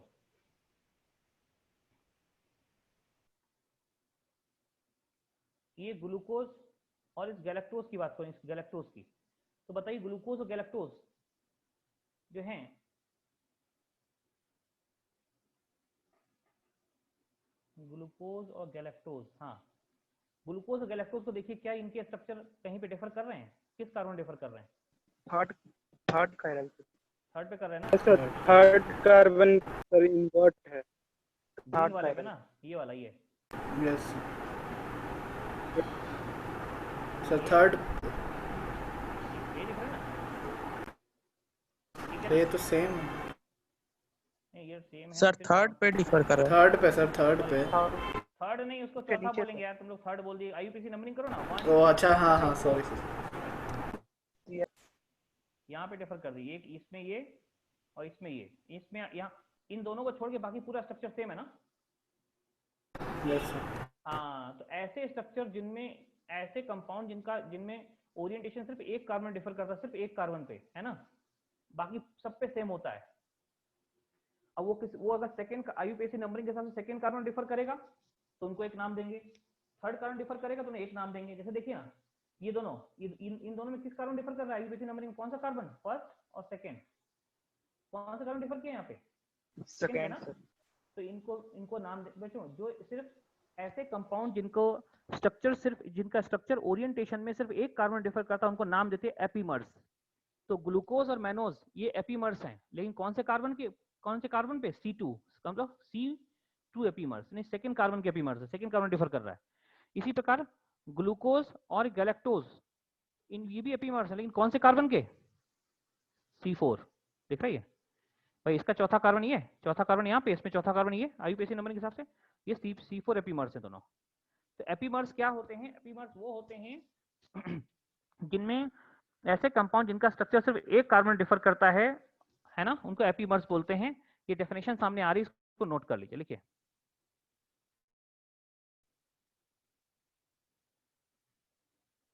Epimers. Note number 1, epimers. Those compounds which differs in configuration only at one carbon are called, लिखा हुआ सामने देखो ना, epimers की definition सामने होगी। Those compounds which differs in configuration only at one carbon are called epimers. Any one carbon मतलब वो IUPAC नंबर में दूसरा कार्बन हो सकता है, तीसरा कार्बन हो सकता है, चौथा कार्बन हो सकता है। एग्जाम्पल भी लिखे हुए, देखिए जरा, इसी चीज को लिखा है, ग्लूकोज और मैनोज क्या है? C2 एपीमर्स है, जबकि ग्लूकोज और एलोज C3 एपीमर्स हैं। ग्लूकोज एलोज भी C3 एपीमर्स हैं। एलोज ये दोनों आपस में C3 एपीमर्स है, थर्ड कार्बन डिफर कर रहे होंगे। ग्लूकोज गैलेक्टोज C4 एपीमर्स है, तुमने बताया अभी, C4 एपीमर्स है। तो एपीमर्स की डेफिनेशन लिख लीजिए और एग्जांपल लिख लीजिए फटाफट, एपीमर्स क्या होते हैं।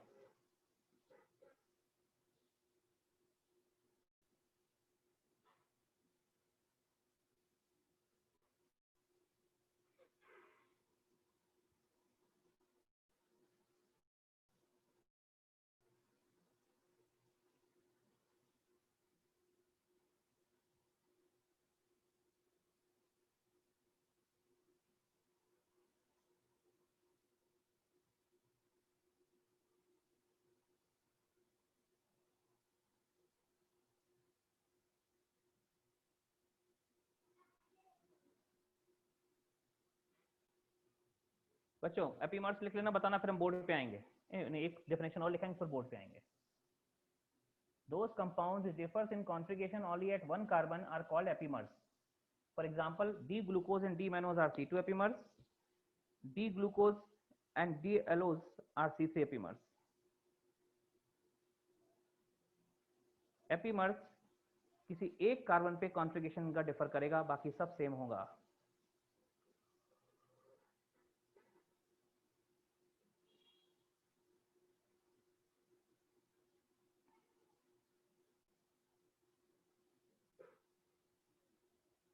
सर डी गैलेक्टोज के बाद वाले का नाम क्या है?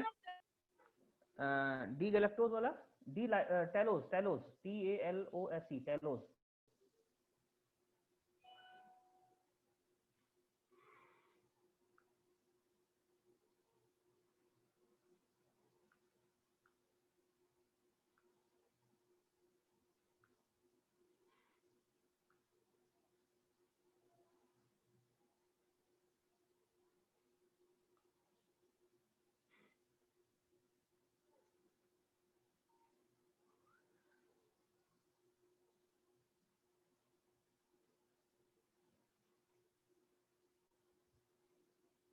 बच्चों ये एपिमर्स हो गया, बोर्ड पे आए?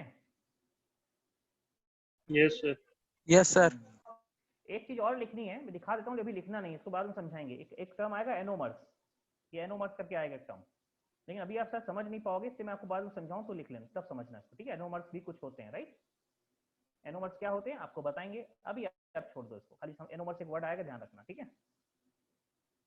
आइए बोर्ड पे आ जाते हैं।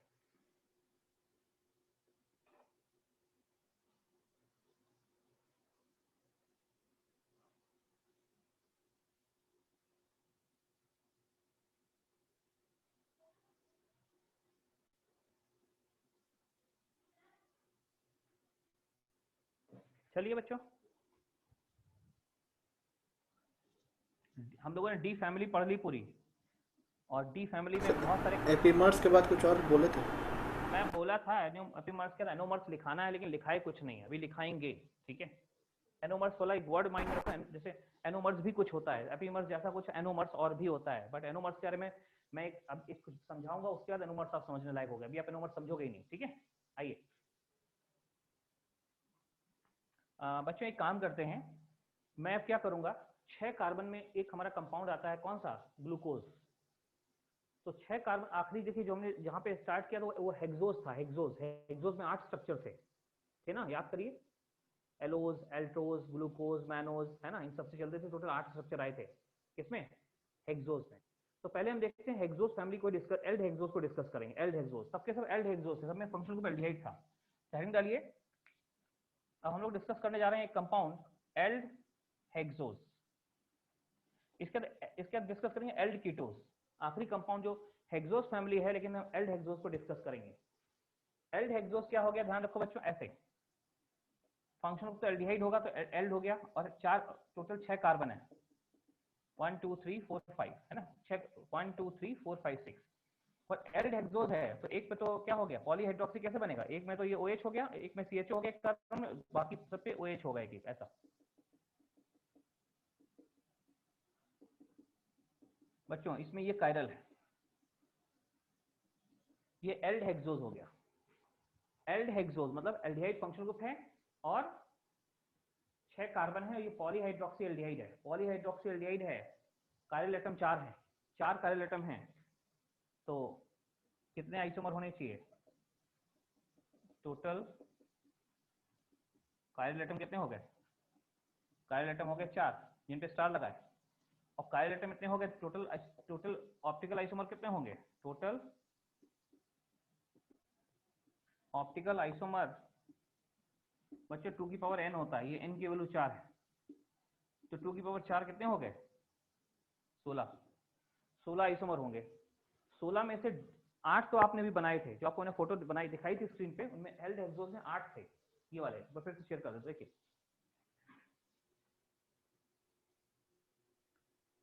8 ही बने हुए, कौन से, ये D allose, D altrose, D glucose, D mannose, D gulose, D idose, D galactose और डी टेलोज, ये 8 हैं। 8 के आगे पहले डी लगा हुआ, डी फॉर्म है, डी, तो 8 अगर डी हैं तो ऐसे 8 क्या होंगे, एल फॉर्म होंगे, से L allose, L altrose, L glucose, L है ना, तो 8 ये और 8 वो, 16 हो गए ना, वो जो सामने 16 16 आइसोमर होंगे, राइट, सामने बोर्ड पे लिखा ना 16 आइसोमर होंगे, इसके 16 आइसोमर होंगे, एल्ड हेक्सोज के 16 आइसोमर हैं, 16 में 8 हैं डी फॉर्म और 8 हैं एल फॉर्म, और उन 8 में से 8 जो डी है ना, उसमें एक ग्लूकोज है, ग्लूकोज अकेला एल्ड हेक्सोज नहीं है, एल्ड हेक्सोज के 16 होते हैं, उनमें एक ग्लूकोज भी है, इस 16 में से 8 जो हो गए वो डी फॉर्म है, और 8 जो है वो एल फॉर्म है।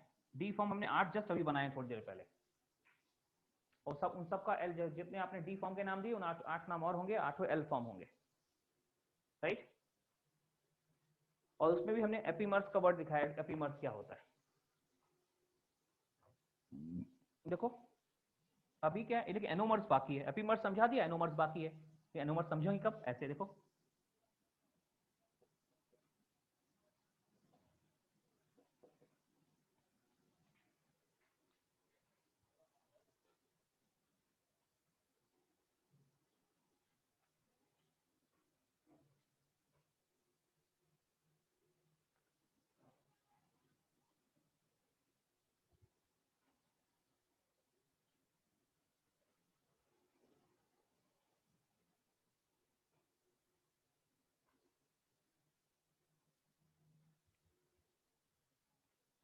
तो ये चौथा नंबर आ गया। ये रहा ग्लूकोज का स्ट्रक्चर। ग्लूकोज देखो बच्चों बना रहता है, ये यहाँ CHO है, CH2OH, बीच में 4 कार्बन और होंगे ऐसे 1 2 3 4, है ना। OH OH OH और OH, बाकी जगह H लगा दो। ये ऐसा OH है, बाकी जगह H लगा दो, H इधर H इधर। देख लो ग्लूकोज का स्ट्रक्चर यही बनाया होगा अभी आपने। ये डी ग्लूकोज है, डी ग्लूकोज, डी ग्लूकोज, ठीक है।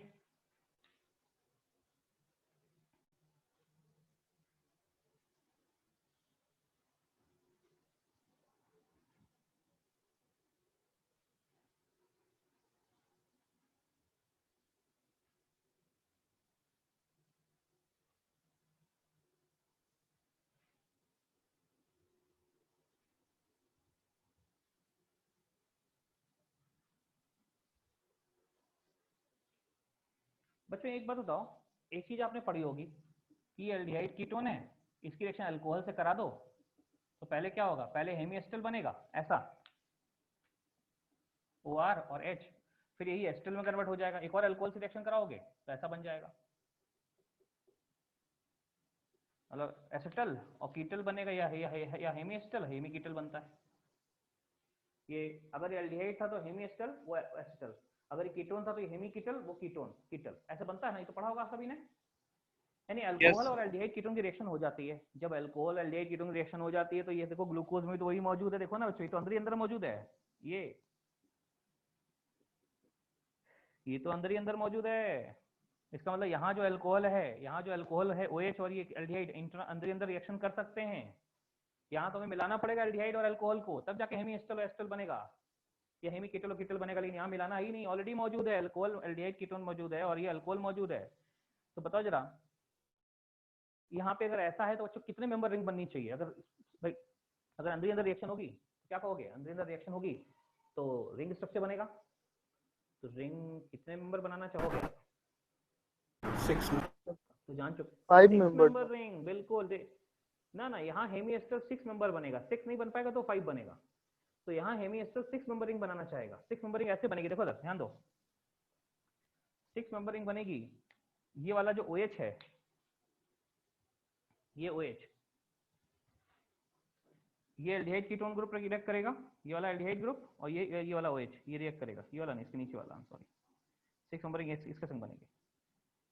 तो ये जो है ऐसा बना देंगे, देखें जरा, अंदर ही अंदर हेमी एस्टर ग्रुप बना देंगे लाइक दिस।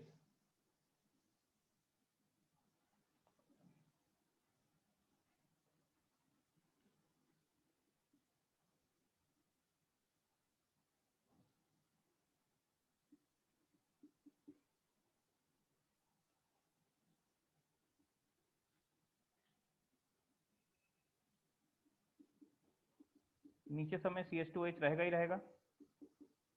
डिफरेंस क्या आएगा? डिफरेंस ये हो जाएगा कि यहाँ से O ऐसा, ध्यान दीजिए बच्चों, ये ऐसा होगा, ये वो यहाँ से और ये ऐसे जुड़ जाएगा, ठीक है, हेमी एस्टर बन जाएगा यहाँ से। मतलब सोच लो जाके ये जाके इस पर अटैक करेगा तो ऐसा कुछ स्ट्रक्चर बनेगा। ये इसको कई बार ऐसा बनाते हैं, लेकिन वो ध्यान रखो ऐसा बना सकते हैं, बट यहाँ पे कार्बन नहीं है, यहाँ कार्बन नहीं है, यहाँ कार्बन नहीं है। इसको ऐसे बन ज्यादा अच्छा लगता है, वैसे बनाना, ऐसे बनाना ज्यादा अच्छा होगा। देखिए ऐसे, ये ऐसे, यहाँ कार्बन नहीं है बेंड पेन दोनों में, ठीक है ना, ये बन गया ऐसे, हेमी एस्टर ग्रुप बन गया। देखो 6 मेंबरिंग होगी ये, बाकी सारे ग्रुप ऐसे लगा दो। कौन से? OH OH OH OH OH OH, यहाँ 2 H आ गए ऐसे, यहाँ 1 H आ गया ऐसे, H H H H, देखो ऐसे आ गया। और बच्चों यहाँ पे ना आपको यहाँ वाला O कहाँ गया, यहाँ पे 1 H है ना, 1 H रहेगा, ये दोनों ऐसे लग सकते हैं, ध्यान दो ऐसे, इसका H इधर, OH इधर, ये क्योंकि ये जो O है ना, ये भी तो ये जो O है ये भी तो बचेगा ना यहाँ पे, या ऐसा भी हो सकता है ये OH इधर आ जाए, ये OH इधर आ जाए, OH इधर आ गया, OH इधर आ गया। इन दोनों स्ट्रक्चर को कंपेयर करो बच्चों, और मुझे बताओ इन दोनों में डिफरेंस कहाँ दिख रहा है, किस कार्बन में डिफरेंस आपको दिख रहा है? सर सेकंड कार्बन पे, सेकंड तो सेम है सर, वो थर्ड पे भी सेम है, क्या दिक्कत सर? फर्स्ट पे सर ओरिएंटेशन डिफरेंट है, OH और H। हाँ सर फर्स्ट पे ओरिएंटेशन कार्बन पे ना, इन दोनों में स्ट्रक्चर, ये दोनों इसके हेमीस्टल फॉर्म है, इसी के हेमीस्टल फॉर्म में एल्डिहाइड अल्कोहल की रिएक्शन होगी, हेमीस्टल बना है, ये भी हेमीस्टल है। और इनमें डिफरेंस क्या है, ये उस कार्बन में डिफरेंस है नंबर 1 कार्बन पे। नंबर 1 कार्बन कौन सा कार्बन, जो कभी जो ओपन, नंबर 1 कार्बन वो है जो ओपन चेन स्ट्रक्चर में फंक्शनल ग्रुप था, एल्डिहाइड था, जो ओपन चेन में क्या था, फंक्शनल ग्रुप था। ध्यान दीजिए, इस कार्बन को मैं जब कलर चेंज करके बनाता हूँ ब्लू कलर से, ये ब्लू वाला कार्बन, ये कार्बन था, ये फंक्शनल ग्रुप था, साइक्लिक स्ट्रक्चर में फंक्शनल ग्रुप तो नहीं रहा, क्या हो गया, रिएक्ट कर गया। लेकिन ध्यान रखो ये 2 स्ट्रक्चर हैं, इनको हम नाम भी देंगे, दोनों ग्लूकोज हैं, एक में OH लेफ्ट में है और एक में OH राइट में है, दोनों को हम नाम देंगे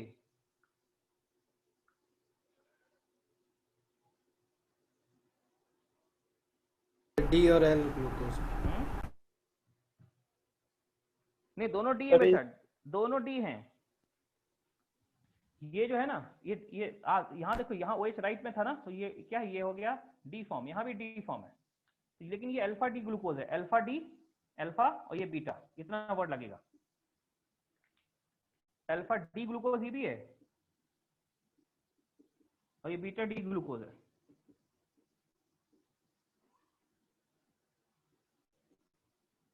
alpha D glucose, beta D glucose, ठीक है। इसमें OH राइट में, इसमें OH लेफ्ट में। और बच्चों ये दोनों आपस में एक नाम देंगे, वो नाम, ये उस कार्बन पे इनका स्ट्रक्चर डिफर कर रहा है, उस कार्बन पे साइक्लिक स्ट्रक्चर में, उस कार्बन पे इनका ओरिएंटेशन डिफर कर रहा है, जो ओपन चेन स्ट्रक्चर में क्या था, फंक्शनल ग्रुप था, ठीक है। तो फिर से बताता हूँ, ये दोनों साइक्लिक कंपाउंड है, उस कार्बन पे इनका ओरिएंटेशन डिफर कर रहा है जो ओपन चेन स्ट्रक्चर में फंक्शनल ग्रुप था, और ये दोनों आपस में कोई रिलेशन है, और वो रिलेशन का नाम जस्ट अभी मैंने थोड़ी देर पहले लिया था, हमने कहा अभी नहीं समझोगे, थोड़ी देर में समझोगे। मैंने स्क्रीन पे दिखाया था नाम आपका, एपीमर्स के जस्ट बाद क्या नाम दिखाया था, एपीमर्स का एक नाम दिखा था, एनोमर्स। हाँ, ये दोनों एनोमर्स हैं आपस में। एनोमर्स ऐसे कंपाउंड होते हैं जिनका ओरिएंटेशन उस कार्बन में डिफर करता है जो कार्बन कभी ओपन चेन स्ट्रक्चर में फंक्शनल ग्रुप रहा था, बस साइक्लिक में वो फंक्शनल ग्रुप नहीं रहा, अभी वो कुछ रिएक्ट कर गया। जो ओपन चेन स्ट्रक्चर में एल्डिहाइड कीटोन था, लेकिन अभी वो रिएक्ट कर गया, उस कार्बन, इस कार्बन को एनोमेरिक कार्बन बोलते हैं, इसका नाम ही है एनोमेरिक कार्बन। एनोमर वर्ड है, एनोमेरिक कार्बन पे डिफर करते हैं। एनोमेरिक कार्बन वो कार्बन होता है जो ओपन चेन स्ट्रक्चर में फंक्शनल ग्रुप था, एल्डिहाइड कीटोन, अभी वो एल्डिहाइड कीटोन नहीं रहा, ठीक है। तो अभी लिखेंगे नोट में, ये दोनों आपस में है क्या, दोनों आपस में एनोमर्स हैं, alpha D glucose, beta D glucose आपस में क्या है, एनोमर्स, ANOMERS, ANOMERS, ठीक है, एनोमर्स। ये भी एक आइसोमेरिज्म का पार्ट है, एनोमर्स हैं आपस में, ठीक है। Alpha D glucose, beta D glucose, these are anomers. तो चौथे पॉइंट का जो 5वां पॉइंट लिखेंगे उसमें इन्हीं के बारे में लिखेंगे, एनोमर्स क्या होते हैं, 5वां पॉइंट, एनोमर्स क्या होते हैं। डालिए बच्चों एनोमर्स, और एनोमर्स के बारे में जो स्क्रीन पे ओपन है, शायद अब मैं शेयर करता हूँ, देखिए वो डेफिनेशन अब आप समझ पाते हो कि नहीं, एक मिनट, जो भी दिखाया थोड़ी देर पे वो डेफिनेशन आप कैच कर पा रहे हो कि नहीं, देखो जरा क्या थी। एनोमर्स क्या है, those compound which differs in configuration only at that carbon which was functional group in open chain structure, which was functional group in open chain structure. देखिए एग्जांपल, अल्फा डी ग्लूकोज और beta D glucose, जो बताया भी हमने आपको, alpha D glucose और beta D glucose क्या है, ये साइक्लिक एस्टर फॉर्म है, साइक्लिक एस्टर अंदर ही अंदर एस्टर बन गया उनमें। तो डेफिनेशन लिख लो बच्चों, नोट नंबर पॉइंट नंबर 5 में आपको लिखना है क्या, एनोमर्स। और एनोमर्स की डेफिनेशन यही लिखो जो स्क्रीन पे दिख रही है। Those compounds which differs in configuration only at that carbon, those compounds which differs in configuration only at that carbon which was functional group in open chain structure, which was functional group in open chain structure,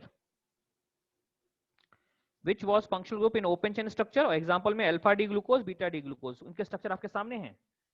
alpha D glucose भी आपके सामने है, beta D glucose भी आपके सामने है।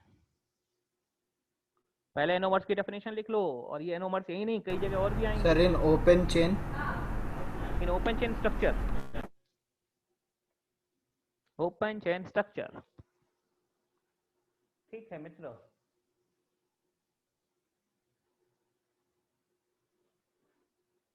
Yes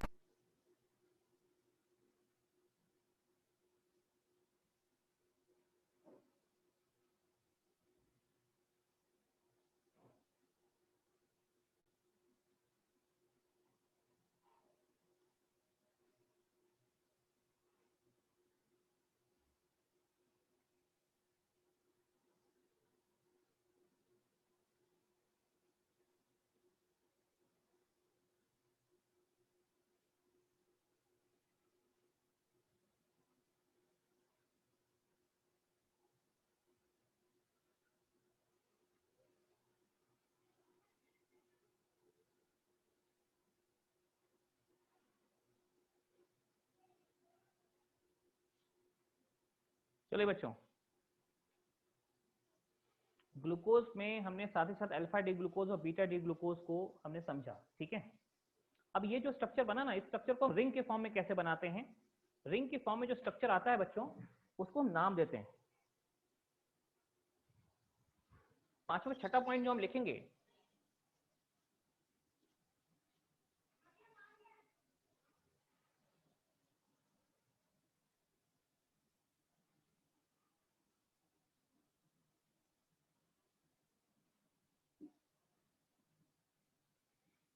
देखो ये अल्फा डी ग्लूकोज और बीटा डी ग्लूकोज, इनको हम रिंग स्ट्रक्चर भी बनाते हैं, और जनरली बुक्स में आपको वही बना हुआ मिलेगा। इससे समझना ही बनता कैसे। ठीक है, कैसे बनाना है ये बात करते हैं इस पे। तो फिफ्थ में ही है कि सिक्स्थ? नहीं, छठा खत्म हो गया, छठा में एनोमर्स खत्म। अब सातवां आइए, सातवां पॉइंट सर 16। हाँ सर 6 पॉइंट होगा ना? 6 हाँ 6 पॉइंट होगा। 6 पॉइंट लिखिए, Haworth's projection, HOWARTH,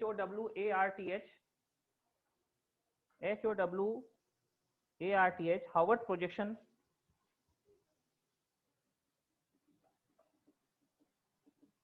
of cyclic structure of glucose।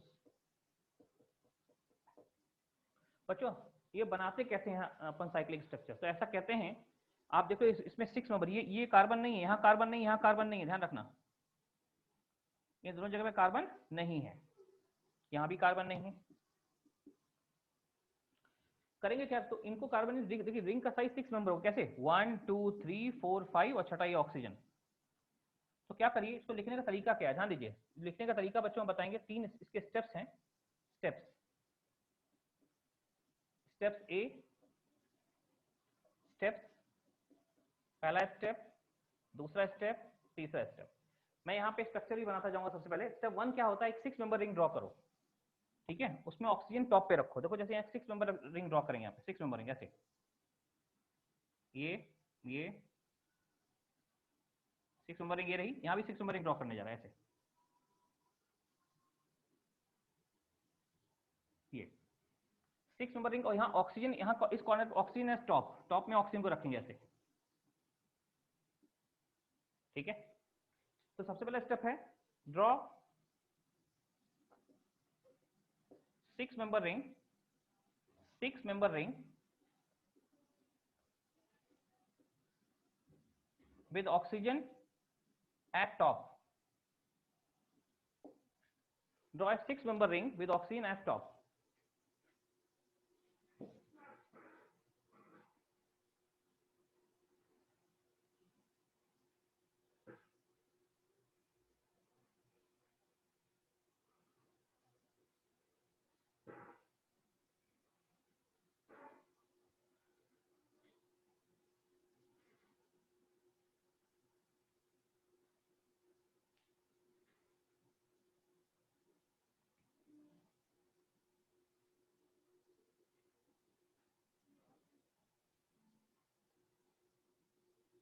तो हमने 6 नंबर रिंग बना लिया, ऑक्सीजन को टॉप पे बना लिया। अब क्या करेंगे, अब बच्चों इसमें हम क्लॉकवाइज नंबरिंग करेंगे।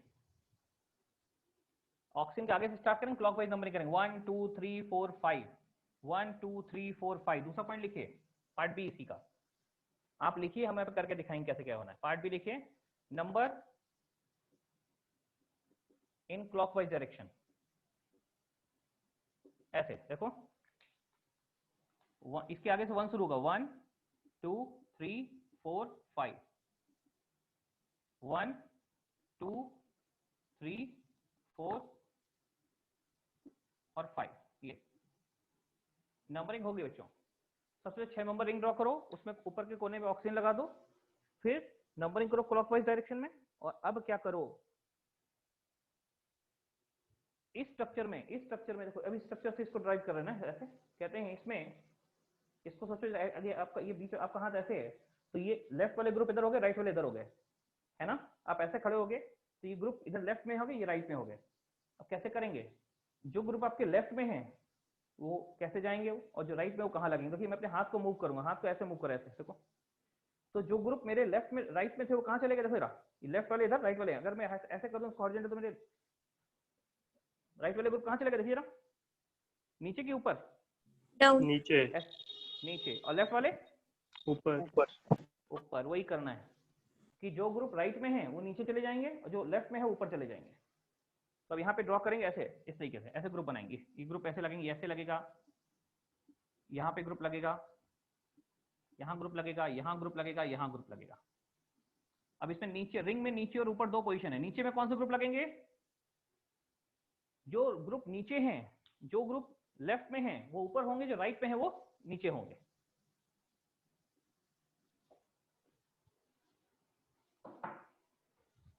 तीसरा है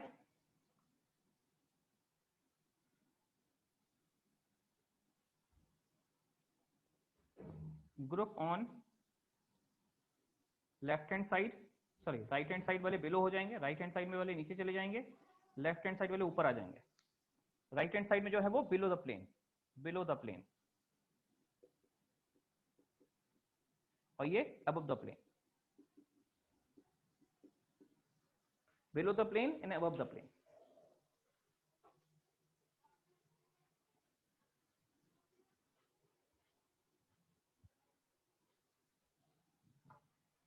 तो below the plane and above the plane ऐसे चलेगा, ठीक है। देखो जरा,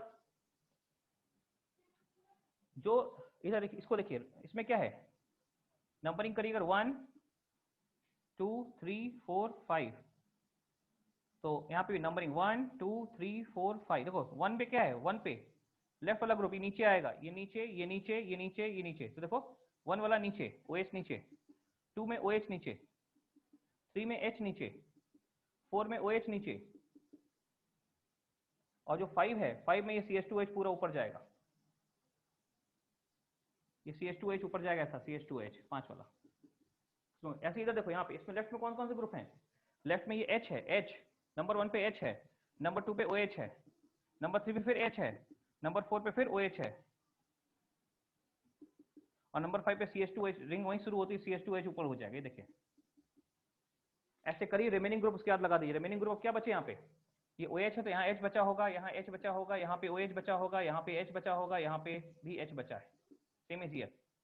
ये H नीचे है तो OH ऊपर, यहाँ पे H ऊपर, यहाँ पे OH ऊपर, यहाँ पे H ऊपर, यहाँ पे H नीचे। ऐसे बच्चों इनको हार्वर्ड प्रोजेक्शन बोलते हैं। ये इसी स्ट्रक्चर, इस स्ट्रक्चर को ये रिप्रेजेंट करता है, स्ट्रक्चर को ये रिप्रेजेंट करता है। कैसे बनाया लास्ट में देख लो। 6 नंबर रिंग ड्रॉ करो, उसमें ऑक्सीजन टॉप पे लगाओ, उसके बाद क्लॉकवाइज नंबरिंग करो, 1 से 5 इसमें, 1 से 5 इसमें, और इस स्ट्रक्चर में जो ग्रुप लेफ्ट में है उनको नीचे कर दो, जो राइट में है उनको ऊपर कर दो। यहाँ भी वही, जो लेफ्ट में है नीचे करो, जो राइट में उनको ऊपर कर दो। बन गया हार्वर्ड प्रोजेक्शन। ये स्ट्रक्चर आपको जगह जगह बना मिलेगा, इसको अच्छे समझ लीजिए हार्वर्ड प्रोजेक्शन को, ग्लूकोज का हार्वर्ड प्रोजेक्शन अच्छे समझ लीजिए।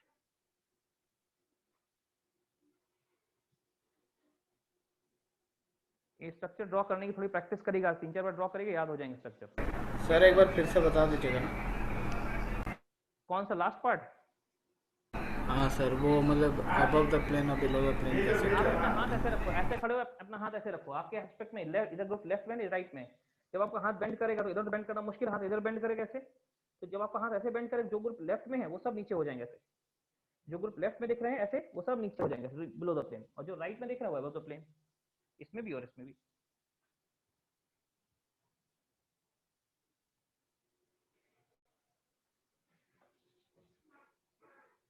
लेफ्ट वाले ग्रुप एंड राइट वाले group, below the plane, above the plane.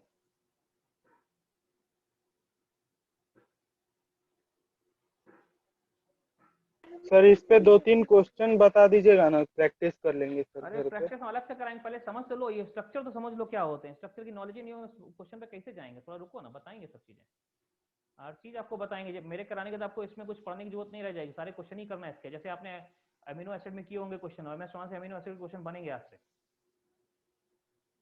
बाकी यहाँ भी इनको पढ़ा लें दो पहले पूरा। अब सिर्फ बताया था आपको कि अल्फा बीटा क्या होता है, फिर अल्फा बीटा को एनोमर क्यों बोलते हैं, उनका नाम एनोमर हो गया। एपीमर से पहले बताए थे।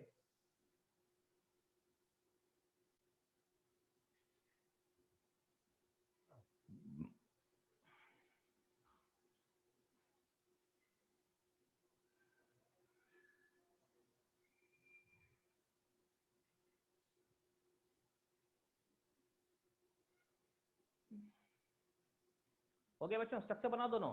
कैसे बनाना है? 6 नंबरिंग बनानी है, ऑक्सीजन को टॉप पे रखना है, फिर क्लॉकवाइज नंबरिंग करनी है, और फिर जो स्ट्रक्चर आपका दिख रहा है इसमें जो ग्रुप लेफ्ट में है उनको नीचे, और जो राइट में है उनको ऊपर कर दो। लेफ्ट वाले ऊपर, राइट वाले नीचे। लेफ्ट ऊपर, राइट नीचे, लेफ्ट राइट ऐसे।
हो गया बच्चों? चलो अभी क्या होता है कि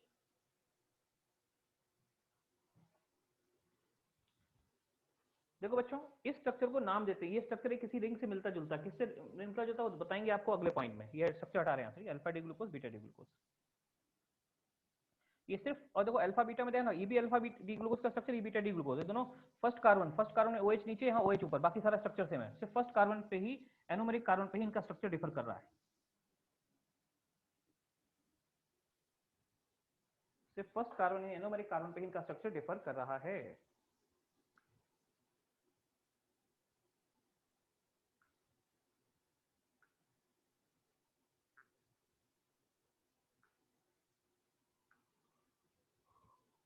वो तो लेना भूल गए इससे पिछले वाला।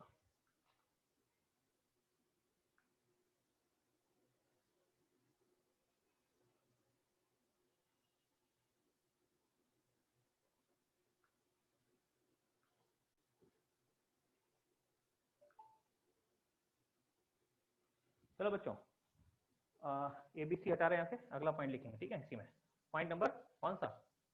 छठा है, 7वां पॉइंट लिखना है। 7वां पॉइंट देखो बच्चों,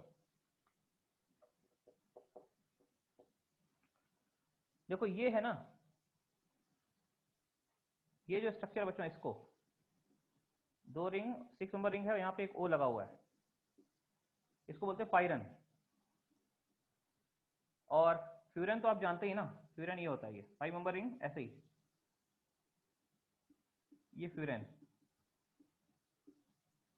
ये पायरन है, पायरन में 6 मेंबर रिंग होती है, और वो फ्यूरन है, फ्यूरन में 5 मेंबर रिंग होती है।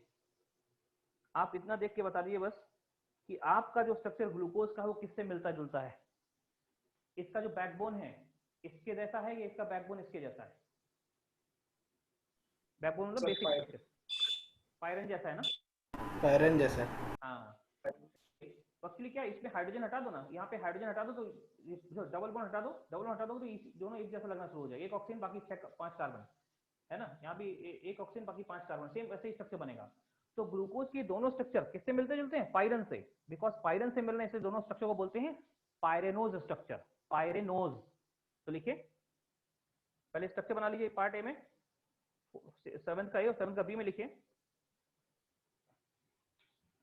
7th के ए में पायरन और फ्यूरन, एक्चुअली ग्लूकोज के दोनों स्ट्रक्चर पायरन से मिल रहे हैं, इससे पायरनोज स्ट्रक्चर। जो फ्रक्टोज हम बताएंगे ना, फ्रक्टोज के दोनों स्ट्रक्चर इससे मिलेंगे, फ्यूरन से, उसको फ्यूरनोज स्ट्रक्चर बोलेंगे। पायरन से मिले तो पायरनोज स्ट्रक्चर, फ्यूरन से मिलेंगे तो फ्यूरनोज स्ट्रक्चर। ठीक है, आइए लिखिए इधर पार्ट में दोनों स्ट्रक्चर बनाइए। 5 मेंबर रिंग, यहाँ sorry 5 member ring, 2 double bond 1 carbon 1 oxygen, 5 member ring, 2 double bond 1 oxygen, यहाँ पे 6 member ring, 2 double bond 1 oxygen. क्या चलिए लिखिए, देखिए both structure of glucose resembles with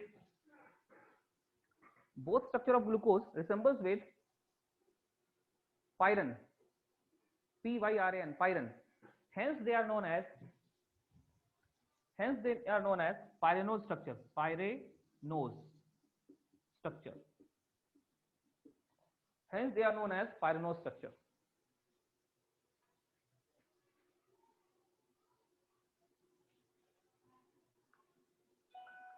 Hence they are known as which structure? Pyranose structure. ठीक है,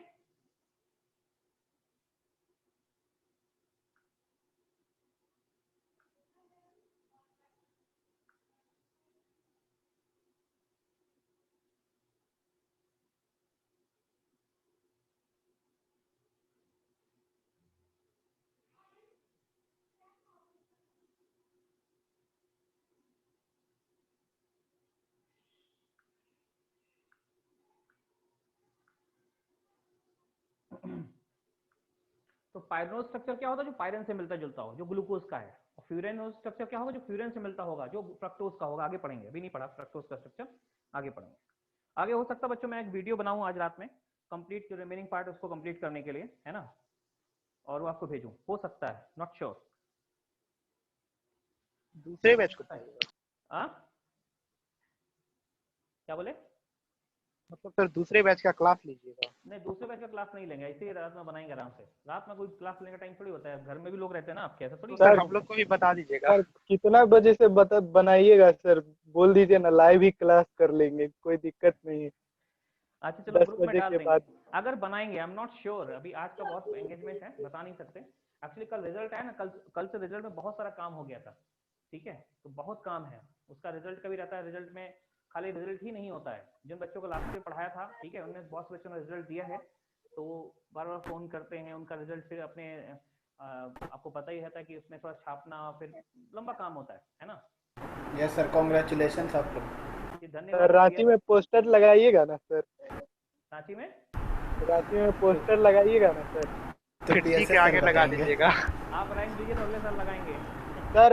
SOP में ना सर, सामने लगा दीजिएगा, खिड़की के सामने, गेट पे लगा दीजिए सर, सामने में कौन कर। ऐसा नहीं बेटा, वो उससे कोई मतलब नहीं, आप लोग अपना पढ़ाई करिए, फिर से क्या मतलब है, वो अपना सिस्टम है एक।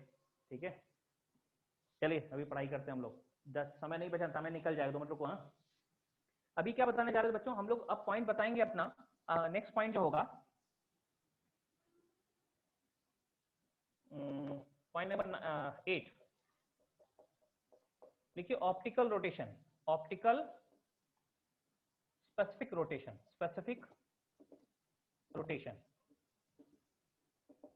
बच्चों क्या होता है ना, ये अल्फा डी ग्लूकोज जो है ना, और बीटा डी ग्लूकोज, मुझे बार बार नहीं बनाना पड़े, इसलिए मैं ना इसको अभी वहीं मिटा के लिख देता हूँ। अल्फा डी ग्लूकोज और बीटा डी ग्लूकोज, बच्चों इनका स्पेसिफिक रोटेशन जो होता है दोनों का अलग अलग होता है। मतलब जब पानी में डालते हैं स्पेसिफिक रोटेशन आपने पढ़ा था ना जो सर वो यस सर स्पेसिफिक रोटेशन जो वर्ड पढ़ा ना आपने, वो हमें इनकी वैल्यू लिखनी है कि कितनी कितनी वैल्यूज होंगी इनकी। तो अल्फा डी ग्लूकोज जो होता है 112 डिग्री होता है और बीटा डी ग्लूकोज जो होता है वो 19 डिग्री होता है। ये 112 डिग्री होता है और ये 19 डिग्री होता है, प्लस 19 प्लस 112, यानी क्लॉकवाइज, दोनों क्लॉकवाइज घुमाते हैं। ये क्लॉकवाइज 112 डिग्री घुमाएगा और वो क्लॉकवाइज 19 डिग्री घुमाएगा। ठीक है, ये इनके ऑप्टिकल रोटेशन वैल्यूज याद रखेगा। इसको 112 अल्फा डी का, बीटा डी का 19 कौन सा है, ऑप्टिकल रोटेशन है। लेकिन बच्चों एक बात बताएं, अगर आप अल्फा डी ग्लूकोज को पानी में डाल दो तो इसका ऑप्टिकल रोटेशन 112 से घटते घटते 52 हो जाता है। क्यों? पहले जब आप पानी में डालोगे तो ऑप्टिकल रोटेशन 112 होगा, लेकिन समय के साथ साथ धीरे धीरे धीरे घटते घटते 52 हो जाएगा। मतलब इसका ऑप्टिकल रोटेशन पानी में डालोगे तो डिग्री घटते घटते 52 डिग्री हो जाएगा। ऐसी बीटा डी ग्लूकोज अगर पानी में डालो तो शुरू में 19 होगा, लेकिन वो अपने आप बढ़ते बढ़ते 52 हो जाएगा पानी में डालते ही। तो पानी में डालते ही ऑप्टिकल रोटेशन चाहे अल्फा डी ग्लूकोज हो चाहे बीटा डी ग्लूकोज हो, वो मिलकर दोनों के दोनों 52 को अप्रोच करते हैं, एक घट के एक बढ़ के, है ना। तो समय के साथ ये ऑप्टिकल रोटेशन का चेंज होना एक सॉल्यूशन का, और वो एक इक्विलिब्रियम वैल्यू को अटेन कर लेना, इसको भी एक नाम देते हैं। पहले तो पार्ट 8वें पार्ट में क्या लिखोगे, 8 पार्ट में आपने यही लिखना है बस, स्पेसिफिक रोटेशन इसका 112 119, इसका खाली 19। और उसके बाद पॉइंट नंबर 9 में जब आएगा वहां एक हेडिंग डालोगे 9वें पॉइंट में ग्लूकोज के लिए, म्यूटा रोटेशन। क्या लिखोगे, म्यूटा रोटेशन, म्यूटा रोटेशन। म्यूटा रोटेशन क्या होता है बता तो हम चुके हैं आपको, अभी जस्ट बता चुके हैं क्या, कि ग्लूकोज के दो स्ट्रक्चर हैं, चाहे इसको पानी में डालो चाहे इसको पानी में डालो, ये घटते घटते 52 आता है, ये बढ़ते बढ़ते 52 आता है। नहीं, आप किसी से शुरू करो, अल्टीमेटली जो फाइनल सॉल्यूशन बनेगा आफ्टर वेटिंग सम टाइम, उसका ऑप्टिकल रोटेशन 52 होगा। ये इक्विलिब्रियम वैल्यू है, और ये ऑप्टिकल रोटेशन का समय के साथ चेंज होकर एक इक्विलिब्रियम वैल्यू को अटेन कर लेना ही, इसी को म्यूटा रोटेशन बोलते हैं, और ग्लूकोज म्यूटा रोटेशन शो करता है। देखिए म्यूटा रोटेशन है क्या, अब इसकी डेफिनेशन लिख लीजिए। पॉइंट नंबर 9 लिखिए, पॉइंट नंबर 9 में म्यूटा रोटेशन लिखना है आपको, ठीक है। लिखें, change in specific rotation of N optically active compound, change in specific rotation of an optically active compound। Sir एक बार फिर से बताइए। देखिए ना, change in specific rotation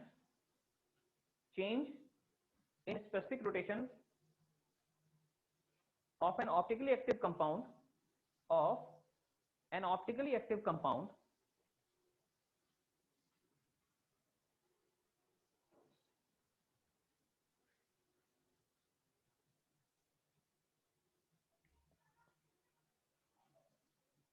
yes.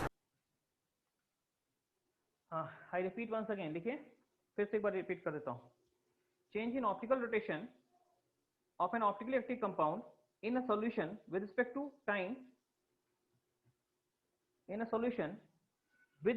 time,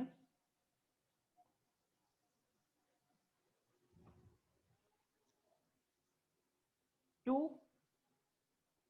an equilibrium value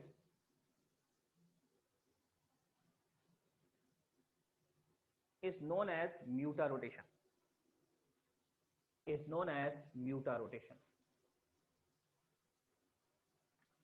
और ग्लूकोज म्यूटा रोटेशन शो करेगा, alpha D glucose भी करेगा, बीटा डी ग्लूकोज भी करेगा। इक्विलिब्रियम वैल्यू कितना पहुंचता है, 52 लिख लीजिए। अल्फा डी ग्लूकोज को पानी में डालिए तो ही 52 आएगा घट के, इसको डालिए तो बढ़ के 52 आएगा। दोनों ये इक्विलिब्रियम वैल्यू है, इक्विलिब्रियम वैल्यू 52 इक्विलिब्रियम वैल्यू, ठीक है ना। और इस पूरे प्रोसेस को ही म्यूटा रोटेशन बोलते हैं।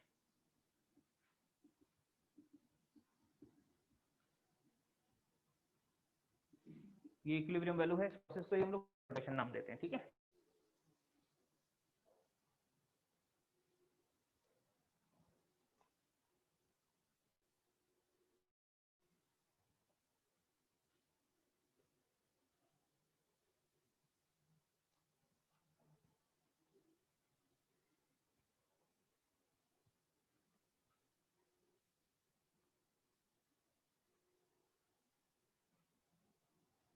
म्यूटा रोटेशन क्या है समझ ले, और कोई कंपाउंड म्यूटा रोटेशन शो नहीं करेगा तो ना बच्चों देखो ये ग्रुप देखना, देखो ये ग्रुप जो है ना ये हेमीएस्टल ग्रुप है, देखो यहाँ वाला ग्रुप ये हेमीएस्टल है। हेमीएस्टल कैसे होता है, एक ही कार्बन पे होता है, एक OR होगा यहाँ पे और एक होगा OH, तो OR OH दोनों है ना, ये OH ये OR, इसमें क्या है ये OH है, यहाँ पे ये OR है, इस साइड OR है ना, और बाकी एक H लगा है एक R है, ये H है तो ये हेमीएस्टल है और ये भी R है तो हेमीकीटल है। इस टाइप का कहानी देख लो, इस जगह पे है कैसे, यहाँ OR है, इधर OR ग्रुप है, इधर OH ग्रुप है, एक ही कार्बन पे OR OH लगे हैं और एक साइड एल्काइल ग्रुप एक साइड H, तो हेमीएस्टल है ये भी हेमीएस्टल है। तो जिनमें भी हेमीएस्टल ग्रुप होता है, हेमीएस्टल ग्रुप होता है बच्चों, वो रिड्यूसिंग शुगर भी होते हैं, यानी टॉलरेंस टेस्ट भी देते हैं, फेलिंग सॉल्यूशन टेस्ट भी देते हैं। जब भी कोई पूछे which of the following structure will give tolerance test, which of the following structure will show muta rotation, तो क्या बोलोगे, उनमें आपको देखना है हेमीएस्टल ग्रुप है कि नहीं है। हेमीएस्टल पहचान लिया, दोनों टेस्ट देंगे। हेमीएस्टल पहचानोगे कैसे, हेमीएस्टल पहचानने के लिए क्या करना है, देखो ऐसा करना है, फिर देखो कार्बन देखना है, इसमें 2 ग्रुप लगे होंगे, ठीक है, तो पहला कहानी क्या है, एक OH होगा एक OR होगा, तो हेमीएस्टल हो सकता है। तो इन दोनों में क्या होगा, इन दोनों में यहाँ पे देखना बच्चों, एक तो R होगा ही होगा ये, लेकिन दूसरा क्या है, दूसरा अगर H है तो हेमीएस्टल और दूसरा अगर R तो हेमीकीटल। दूसरा डिपेंड करेगा यहाँ पे क्या है, H है तो हेमीएस्टल बोलेंगे इसको और R है तो हेमीकीटल बोलेंगे।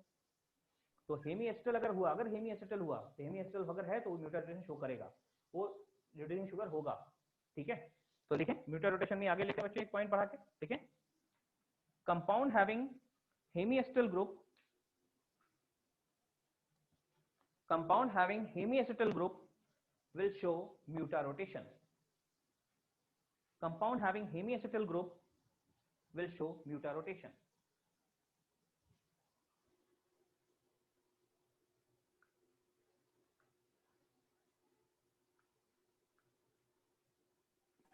सर एक बार रिपीट कीजिए ना। आज आपको नाम देखिए, compound having hemiacetal group, compound having hemiacetal group will show muta rotation. Compound having hemiacetal group will show muta rotation, ठीक है। म्यूटा रोटेशन क्या होता है, चाहे कंपाउंड 1 लो चाहे कंपाउंड लो, पानी में इसको डाला तो भी इक्विलिब्रियम वैल्यू आ गई, इसको डाला तो भी इक्विलिब्रियम वैल्यू आ गई, और इक्विलिब्रियम वैल्यू जो है दोनों की कॉमन है 52 आएगी, तो इसको पानी में डालो तो भी 52 का अटेन करेगा, इसको डालो तो 52 का अटेन करेगा, है ना। इस प्रोसेस को म्यूटा रोटेशन बोलते हैं, ठीक है। और बच्चों ये ग्लूकोज के बारे में पढ़ रहे हैं और आप जानते हैं ग्लूकोज अकेला एल्डेक्सोज नहीं है, इसके 16 आइसोमर होते हैं, 16 में से एक ये है, 16 में से 8 डी फैमिली के हैं, 8 एल फैमिली के हैं, है ना। और जो काम ये इसमें हम कैसे इसका स्ट्रक्चर ऐसे बनाया उन सबके बना सकते हैं इसी प्रकार से, 16 के स्ट्रक्चर ऐसे बना सकते हैं। इसको समझो अच्छे से ताकि वहां पे फिर अप्लाई कर पाओ, है ना। और ध्यान रखना जिस कार्बन पे देख रहे हैं ये पूछे, अगर ऐसे स्ट्रक्चर दे पूछे म्यूटा रोटेशन शो करेगा कि नहीं करेगा, तो क्या देखो जिस कार्बन पे OH है वहीं OR है, ठीक है, OH OR यानी हेमीएस्टल या हेमीकीटल। अब देखो यहाँ पे ये अल्काइल ग्रुप है, इधर H है मतलब ये हेमीएस्टल है, और हेमीएस्टल है मतलब देगा, हेमीएस्टल है तो म्यूटा रोटेशन भी देगा, और हेमीएस्टल है तो रिड्यूसिंग शुगर भी होगा, म्यूटा रोटेशन भी होगा, रिड्यूसिंग शुगर भी होगा, दोनों के दोनों होंगे, ठीक है बच्चों। एक क्लास और लगी कार्बोहाइड्रेट में, और वो मैं रात में कब करूंगा बता नहीं सकता, अभी प्लानिंग देख लेता हूँ, बाकी एग्जाम से एंगेजमेंट अगर रहा तो मैं ग्रुप में डाल दूँ, उनको ज्वाइन करना हो कर लीजिएगा, ठीक है। मेरे को रिकॉर्ड करना है, और रिकॉर्ड अगर जूम पे नहीं करेंगे तो अपने उस पर कर लेंगे, अपने पीसी पे कर लेंगे, बाद में यूट्यूब में अपलोड कर देंगे, ठीक है, वो ज़्यादा अच्छी क्वालिटी होती है। तो बच्चों आज के मेरी तरफ से इतना ही, ठीक है, तो आज की क्लास एंड की जाए। Yes sir. ओटीपी मैं ग्रुप में भेजता हूं, मैंने ओटीपी जनरेट नहीं किया, जनरेट करके ग्रुप में डालता हूं, ठीक है। Thank you thank you sir. Thank you, sir.